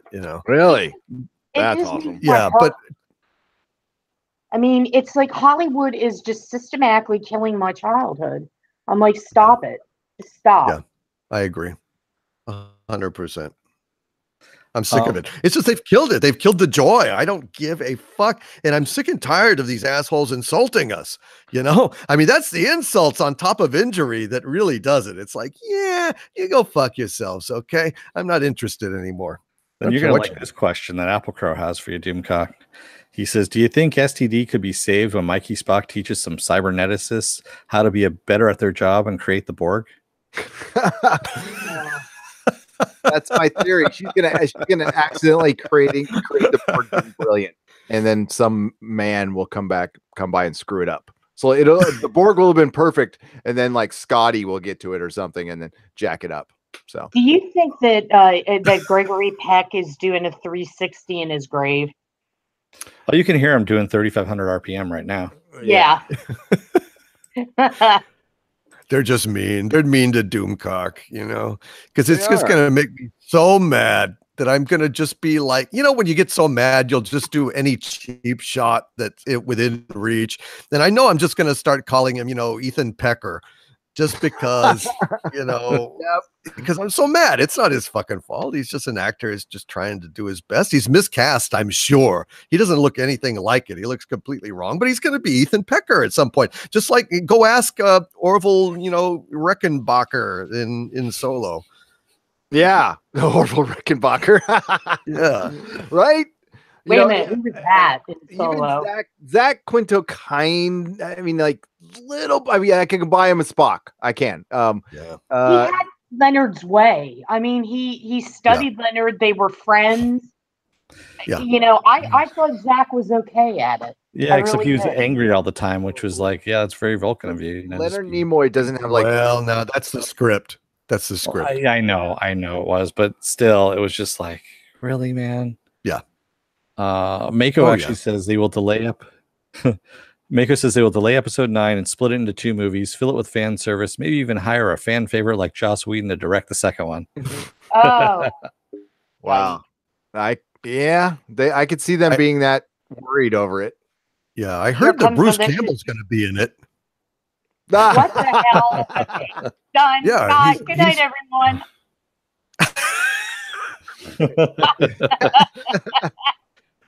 He said retirement, richmiament. That's what he said. Yep. The quote. That was so Bruce-like too. Yeah, I had tea with him the other day. He's very active. Don't tea with him. Tea, great. Was it He's high giving tea? tennis lessons to old widows. What the fuck is? Yeah, man, he's busy, man. He's making bank. He's ziplining. Come on now. I saw him walking a collie the other day. You know, he's got a dog walking business. He's walking to go. Oh my God, help me. Yeah. Got the little puppies and the baby Bjorn and everything. Yeah. Yeah. I could see Bruce doing that. Artemis over EVZ says Specker. I kind of like Speck instead of Spock. Speck. I like that. Specker. Just call him Spocky Mike. Spock. Spocky Mike. Spocky Mike.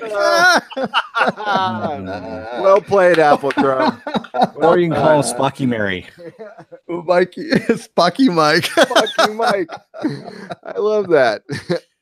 That's funny on so many levels. Nyla Shadow, the Enterprise is timeless. I have one. Yeah. DOOMCOCK has the one I have. Hey, above my DOOMCOCK, head. movie Finobi has a question for you and I. When is the reimagined version of Fantasy Island with Susan and DOOMCOCK pilot going into production? Or does it stay on the home video collection? Wow. Wow. Oh shit. Well, you know, the problem with that, dude, is that you do realize that it's a porn parody. Yes, I was going to say. You know, that's the problem. It's like, go ahead and say it, Susan. Go ahead. Go ahead. Say your line. You know. Which line is that? You know, it'll be the plane. Oh yeah. Well, it's not going to sound like Hervé, but boss, the plane. That was a good tattoo. Now remove your top. Oh I man. want to show you my fantasy in rich Corinthian leather. Oh my God. I had that car. That was great. My skin at this point feels like fine Corinthian leather. Oh man. So Mako has a question. Says, do you think that Rian Johnson pulled a Andy Kaufman? Maybe in the documentary decades from now, he will say how he planned to destroy Star Wars. Kaufman did controversial stuff too.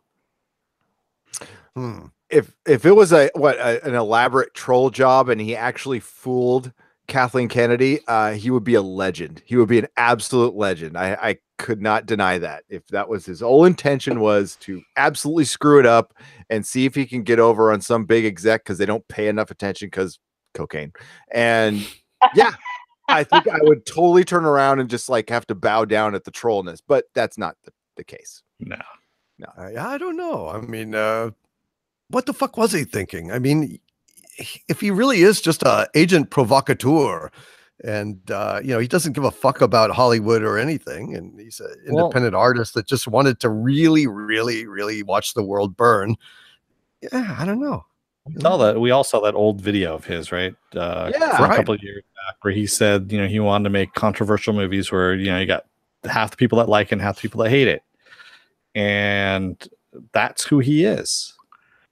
Yeah. I don't think half the people like it though. I think the skew is too far on the, you know, people like it. Yeah, that vocal minority has sure grown, hasn't it? No, I think he's just typical Hollywood D-bag who thinks all his stuff is awesome because maybe a lot of people have just surrounded him and not said no to him in a 3 years, and it's gone completely to his head. So that round head, you know, round head. when you've got a round-headed kid like that, you always try to encourage them in life. You know, you try to give them a trophy after every, you know, botched run. And, you know, when he can't hit the baseball, you give him a, you know, an ice cream cone. And, you know, round-headed kids, what are you going to do? What are you going to do? I got one of those. Kid's head is giant. Bobby. Mom's side. So we all, I don't know if anyone saw it, the season 2 trailer for Iron Fist, which is out on September 7th on Netflix. I saw it. What do you guys think? Susan, you go first. What I liked about was the action. I liked that. But what I'm getting increasingly tired of when we go into the comic book realm, is we always have to have like the character with the moral dilemma.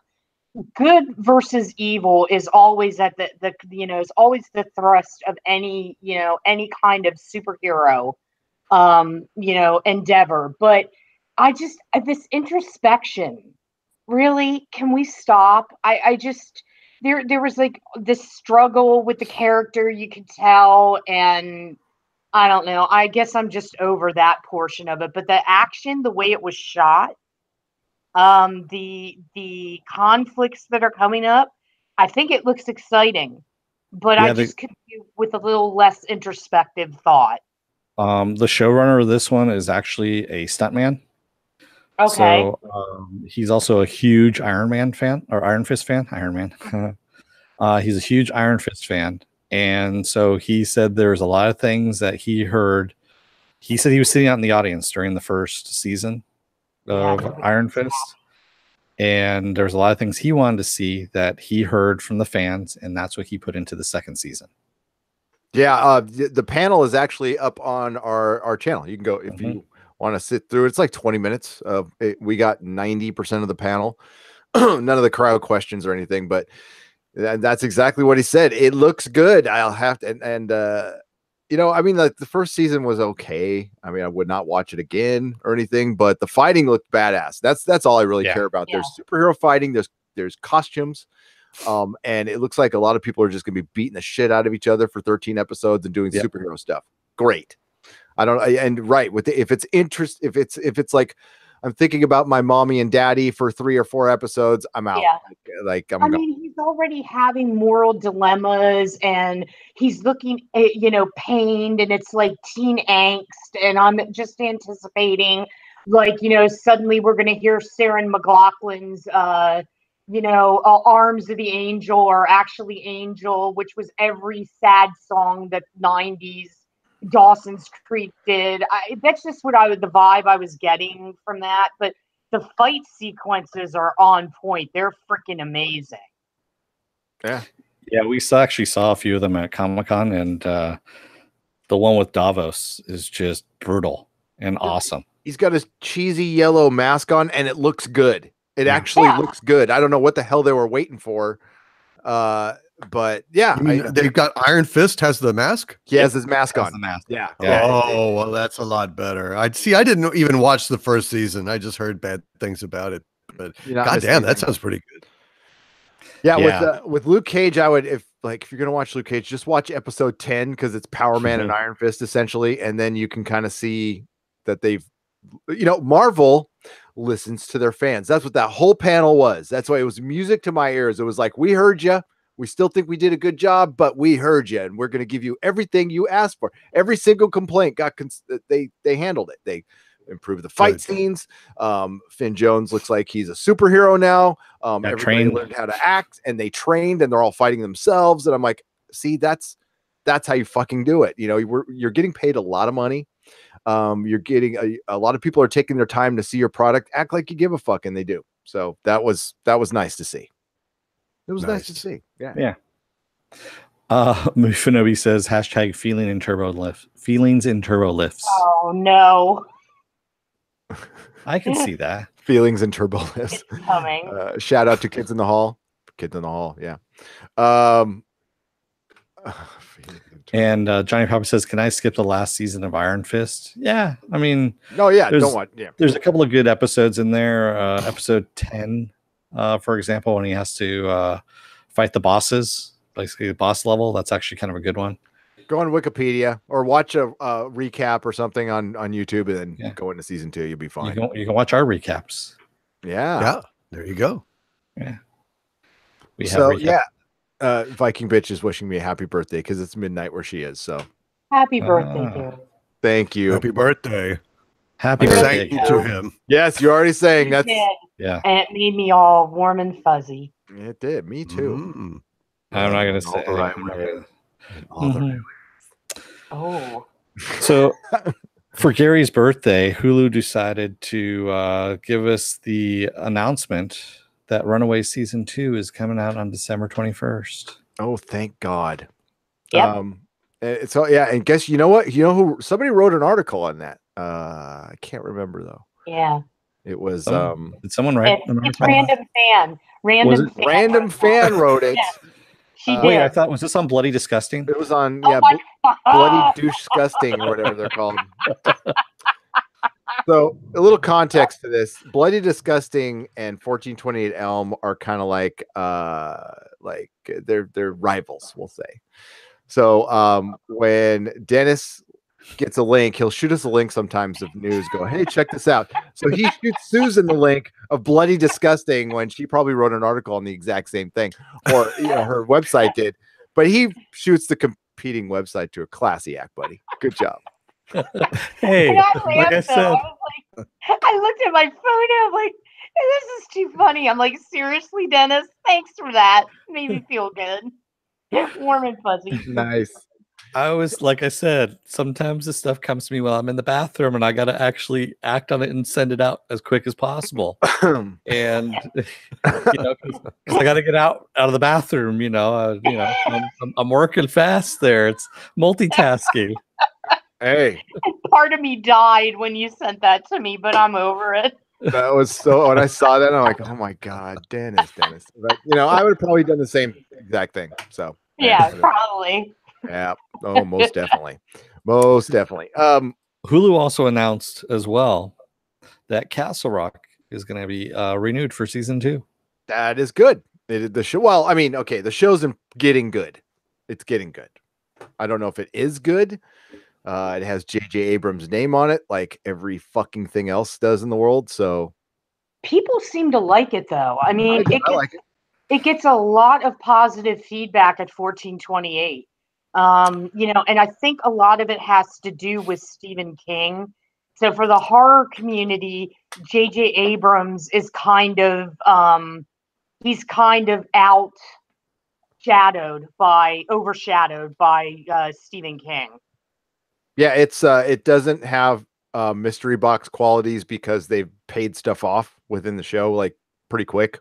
Mm-hmm. So every time they open a new mystery, they at least pay off the one they started, and that is very un-J.J. Abrams. So I'm liking it. It's got a great cast. I don't know if you've heard about it, Doomcock, but it's got Sissy Spacek and Scott Glenn and Skarsgård, the young Skarsgård who played Pennywise the Clown in the It movie. And it's kind of a slow burn, but it's decent. It's like 7 out of 10. I don't hate it. Stellan he just spawned a lot of talented sons. I mean, he's got a lot of talented offspring. I didn't know that was like, I thought he was just a different Skarsgård. I didn't know he was related to all. I mean, that, goddamn, he's kind of a hero. Say, while we're at this, Stellan Skarsgård, on Netflix, you need to check out a show called River. He plays, he gives one of the greatest performances I have ever seen in my life, period. I love him. He's hot and he's a good actor. Yeah, but in River, it was, have you seen it? Anyone seen it? No, I'm writing it down for myself. Yeah, I want to see this now because it was incredible. His acting, I mean, it's not like a over the top Bravo kind of like big performance. What made it so incredibly compelling was how internal it was, how moving, how oh God, it was so fucking moving and rich and complex. I think it is one of the greatest performances I've ever seen. Damn. I want to look Incredible fucking show. Incredible fucking show. And I think Stellan is very underrated, actually. I think that nobody really talks about what he does. I think his kids kind of overshadow him now. But there's a movie that's really creepy, Glass Houses, with Lily Sobieski in it, and he plays her guardian. He killed her parents, and he's just downright creepy in this movie and very menacing. And I just think that he's one of those actors that deserves more accolades than what he gets. Yeah. Oh yeah. Well, watch River. I mean, I'm telling you, shit, that is a incredibly moving and involving performance where he was riveting. Just Jesus. Yeah, really something. Definitely on the list now. Just put it on my favorites right now. Good. Something to do tomorrow. Well, he did a really cool movie where it was like 13. God damn it! He was like a guy whose kid got killed or something, and he's out to get revenge. 13 days of God, I can't remember it. Just do a search for him on Netflix. I saw it on Netflix. It was a hell of a cool movie. I think you guys would like it. I found it. Yeah. What's it called? Well, the River. Oh, the other movie that he did. Oh no, I thought River. Okay, yeah. Yeah, I found River. I don't know. I'm looking at. Yeah, River's awesome. How long ago was it? When did it come out? Do you know? I don't know, but I watched it last year, so I mean, he was great in Melancholia. I liked that as well. Weird movie, but I dug it. Yeah, about the two planets. Yeah. Oh yeah.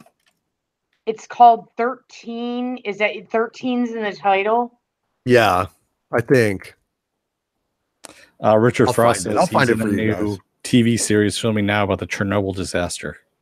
Oh, yeah, that's right. He is. He plays Boris Sherbina. Chernobyl.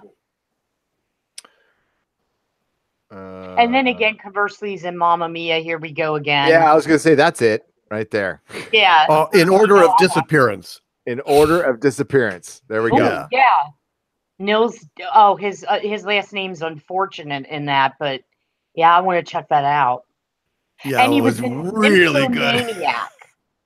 He was in Nymphomaniac, and this Shia LaBeouf.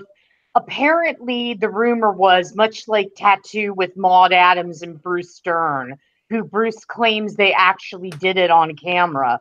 Apparently, there were actual sex acts performed on camera. And I think this is Lars, I forget his name. He came up with Dogma. Yeah. The thing was, none of it was LaDouche. He wasn't involved in any of those acts. It was the other lesser-known actors that were the real sex scenes in it. I read that as well. Yeah. Lars von Trier. Yes. Lars von Trier. Yes. Right. Yeah. And Stellan was also in his movie Breaking Waves, something like that. I think where he played a paraplegic sailor. And he couldn't perform, so he allowed his wife to basically go ahead and take lovers. That was a strong performance. Yeah. Dang. Movie Fanobi says, how do you get the crew to want to get off a submarine? They have to want to get off. It's like what's long and hard and carries semen? A submarine. Well, ooh. Another Are we telling like 14-year-old jokes now? Yeah, exactly. I don't know any good jokes or bad jokes. I don't know any jokes. I'm terrible with that. Good with quips, bad with the jokes. Stellan Skarsgård was he was in a wonderful movie called Breaking Wind about a habitual butt chugger who has a breakthrough and he just was he making a Star Wars movie? Yeah, he achieves freedom at the end. He break wind freely and stop butt chugging. Well, no, I'm just going to say this. Overcame. I just did your weekend season. Oh, I butt chugged. Nothing big. Butt chugged. The thing that made it funny in Future Man was the reason why the guy was butt chugging was he was a chef, and because he was doing so much coke, he lost his sense of taste. So in order to try and get his sense of taste back, he started doing butt chugging instead. So that was the whole thing behind. I mean, that's fucking hilarious and disturbing at the same time. And of course, it would come from Seth Rogen. Of course, it Wow. Well, and I like the accuracy of losing the sense of taste because although most of that is in your head, it's true. You can because of with cocaine. Yes, destroying the nasal passages and stuff. Yeah, it's all right. Ask Gary Busey. Yeah. Throw me under the butt chug, says Marcus Kahn. Oh my God. Okay, since you asked. You really don't want to be there. Nihilist Shadow says, suddenly I want to watch Down Periscope.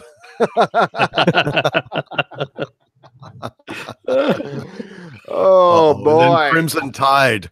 Oh, yes. Oh dear. Oh. Ouch. Oh. Come on, dude. That's what happens when you do too much butt chugging. Oh. You get tired. Oh, Now that's a whole other wow. Oh man. Sarah's gonna go Star Trek 3: The Search for Spock, but that was a different thing altogether. That was Star Trek 3: The Search for Spunk. There we go. Is that what his name? I know you were pondering on what his name is going to turn into, or what we're going to end up calling him. Do we ever decide on what we're going to call the new Spock? Is Spunk it or Mary Spec? Spork? I'm gonna have to see the guy. I'm gonna have to, get the feel of it. Yeah. Measure He's of a good-looking guy, though. Without the makeup, he's very much like his grandfather when his grandfather was young. Handsome lad. Well, I fucking hate him. Yeah. Fucking jerk. Good looking. Asshole. Well, that bitch is done with me. Mrs. Nerdrotic doesn't like him because Spock doesn't have smoochy lips. That was Oh, wow. Splotch. Yes. He doesn't have smoochy lips. Spock does not have smoochy lips. That is Well, unless it's a mock time, then he probably gets the smoochy lips. That's Well. right. Wow. Wow. Spacock. Oh. That's a whole. That's a movie right there. Spacock. Yeah. Spock. Why did I conjure up William Shatner in a porn film? Thanks for all this. Hey. Then I got bad. See, aren't you glad you joined this podcast now? This is great. Yes. The cock of doom is warm and fuzzy. Is that one of your porn parodies? Fozzie Bear's Adventure in Riding Hood? Oh. Wow. That's movie Finobi. I think we I should do bring not back wa- DOOMCOCK. I think at some point for a joke, you and I should bring back radio dramas, except we'll do radio porn. That's kind of genius. Shit. Oh man. You guys can make some serious. I bet you there's money in that. I'm serious. God damn it. No. There's views, Pickles. definitely. I wonder. Spock. Oh, God. Yeah, try that on somebody. I'm not gonna. Somebody try that on YouTube. See how long you can get away with that. I do not like green eggs and cock. I do not like it, Mr. Spock. Mr. Spock. I do not like it on a dock. Oh, I do not like it in a sock. Or with the frock.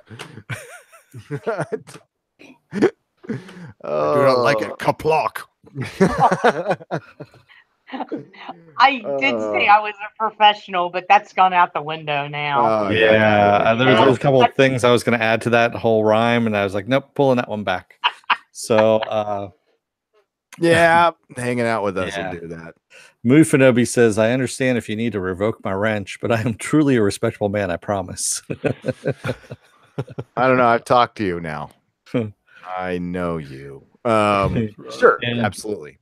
Mufinobi also says, Doomcock, do you have any pets besides Harvey the douche? Oh, Harvey wouldn't like to hear that. That would make him. He's not a pet. Is Chewbacca a pet? You know, I mean, they treat him like he's a fucking pet. Yeah, in It's the last disgusting. movie they did. Yeah. Yeah, it's really revolting. It was deeply offensive to me. I mean, really, seriously. I mean, the fact that he should get. I mean, he was Han's partner all those years.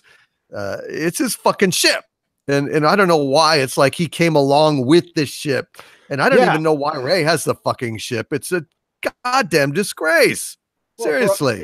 For all those people who think like Abrams is going to come in and save everything, this is the asshole who forgot to have a eulogy for Han Solo, show any kind of emotion from Chewbacca. Ray got the hug from Princess Leia, and like it was just we killed him. We got that out of the way. Yeah, this is J.J. Abrams here, the genius that Well, I hate Jar Jar fucking Abrams. You know that. Oh, Ray got the Millennium Falcon because she pulled it out of the claw machine. In the desert. What the? Yeah. It was her quarter, man. It was her quarter. And it was along with the Force and also her lightsaber. So she got all that from the claw machine. She got on the first try. God damn it, because she's fucking Ray. Yep. They were all stuck together. And Chewbacca just happened to come along for the ride on that one. He was like, all right, sure, why not? Screaming him, poor bastard. This is disgusting. Yeah, and you know what, Jar Jar buddy? Abrams is the idiot. Oh, sorry. No, go ahead. Jar Jar Abrams is the idiot that designed BB-8. So yes, yeah. I mean, fuck him. He's not going to help. He's the goddamn one of the four hordes of the apocalypse. Bad Bunny says Chewbacca isn't he going to die in the next episode? They killed off everyone else. Yeah, they're just going to leave Leia alive because she's the only one that the actress is really dead, and so they're going to kill off everybody else. They're bringing in Lando just so they can. Yeah, right. Oh my god. Yeah. That circumvents my expectations. The one person who's dead is alive. Yeah. Isn't Lando getting a standalone? Well, it probably isn't anymore, but it wasn't that a rumor? Oh, the Donald Glover version Yeah. of Lando. Yeah, that's dead in the water too right now. Okay. Yeah. Good. So all the spin-offs are dead right now. They were working on that. That was part of that whole rumor with Right. Rian. Rian. I saw that. I found this the other day. I was laughing my ass off at it. So,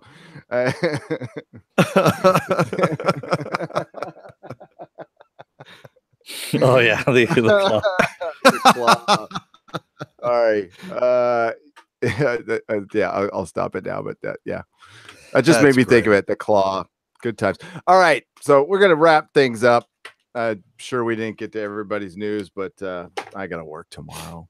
Yeah.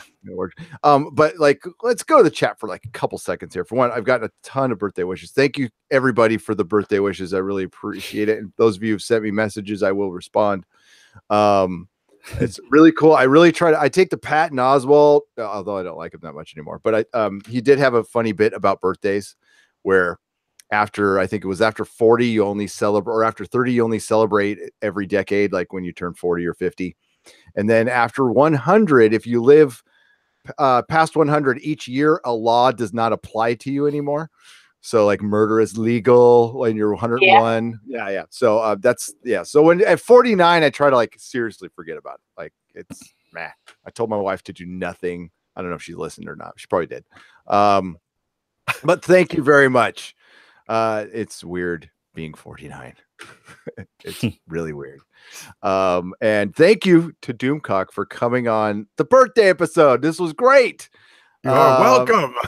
I'm sorry. I'm sorry we were just kind of babbling tonight, but I actually had a really great time. This was fun. I hope you guys liked it in the chat too. This was a little less structured and it was a lot of fun. Yeah. Had a good time. Persian Scribe says Chewie and Solo are now the Bert and Ernie of Disney. The Bert and Ernie. I don't know if they're exactly like the Bert and Ernie from Disney. I mean, did they officially make them gay? Exactly. That's what I was thinking. Like, Wait a minute. Bert and Ernie are gay now? Oh, God. Well, I was waiting for it to be official. I mean, we've known about it for years, but yeah. You know, They live together and all that they live stuff. together, and it's They sleep in the same bed. They- I don't know. They sleep in separate Yeah. beds. That's right. They still Just like haven't come out Batman of the and toy Robin, chest. Adam West and Burt Ward they version. haven't come out of the toy chest. Yeah, I caught exactly. that one. That was good. That was good. Nihilist Shadow says someone needs to bake a cake shaped like Doomcock's helmet. Well, that's kind of phallic Interesting. sounding. That'd be cool. That would be cool.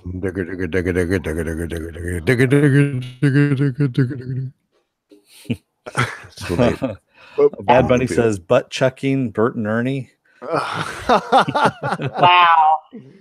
Bad Bunny had to go there. So I would like to thank these butt chucking super chats that we got. That's a bad transition. Crazy Carlos, 1999, the Batman from the Batcave, £5. I don't know. I mean, Batman must be traveling right now, but that's okay. He's on the Watchtower right now. Oh, he's in the Watchtower. That's right. And they're using pounds right now, and not, or they're using euros, not American dollars. I understand.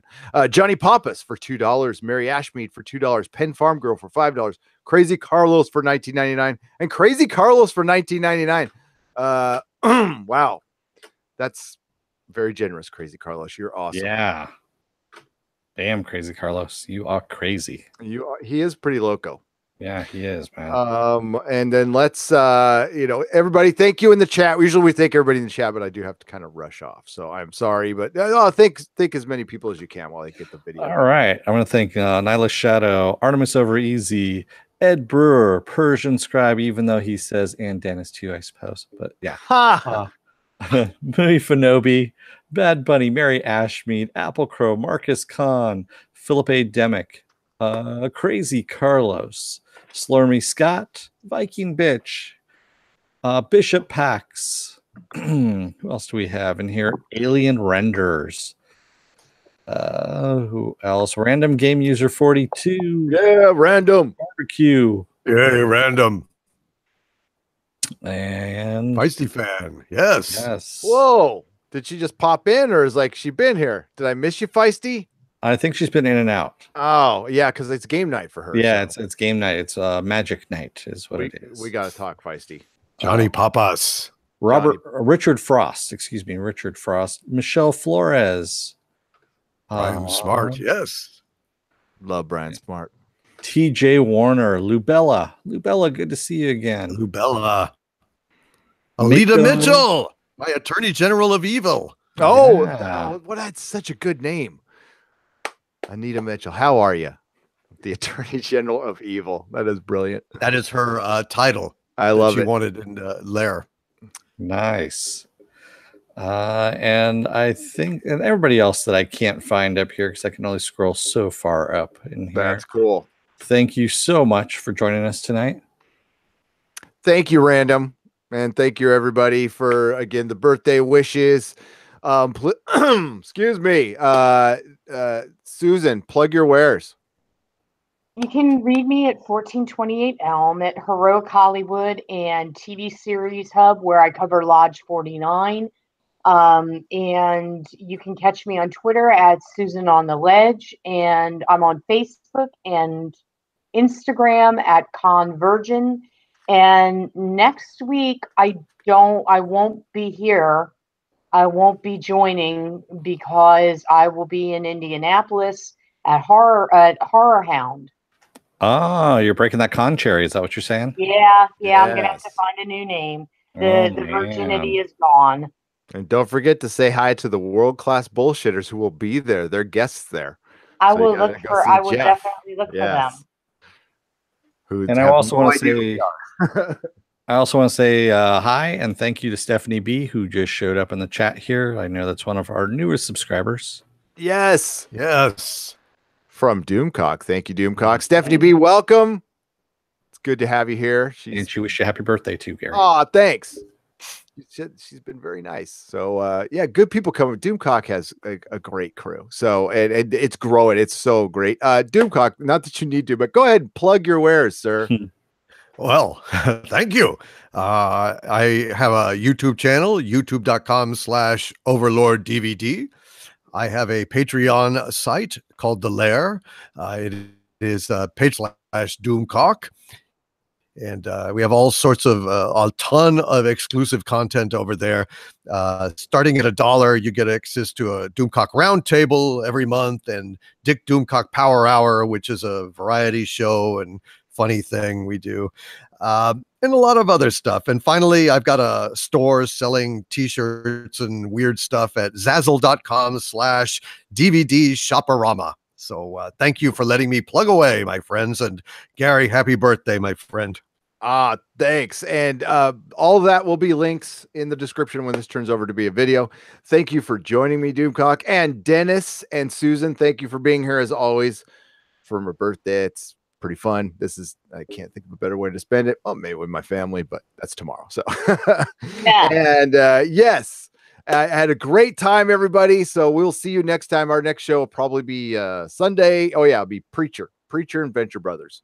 Yeah. That Sunday's turned out to be a fun night. Yes. And all hail Doomcock. Oh, and also check out Random Game User 42. Check out her channel. Please subscribe and share her videos. She's wonderful. So everybody, I think we'll end it there. Thank you again. Good night, everybody. Good night, everyone. Good night.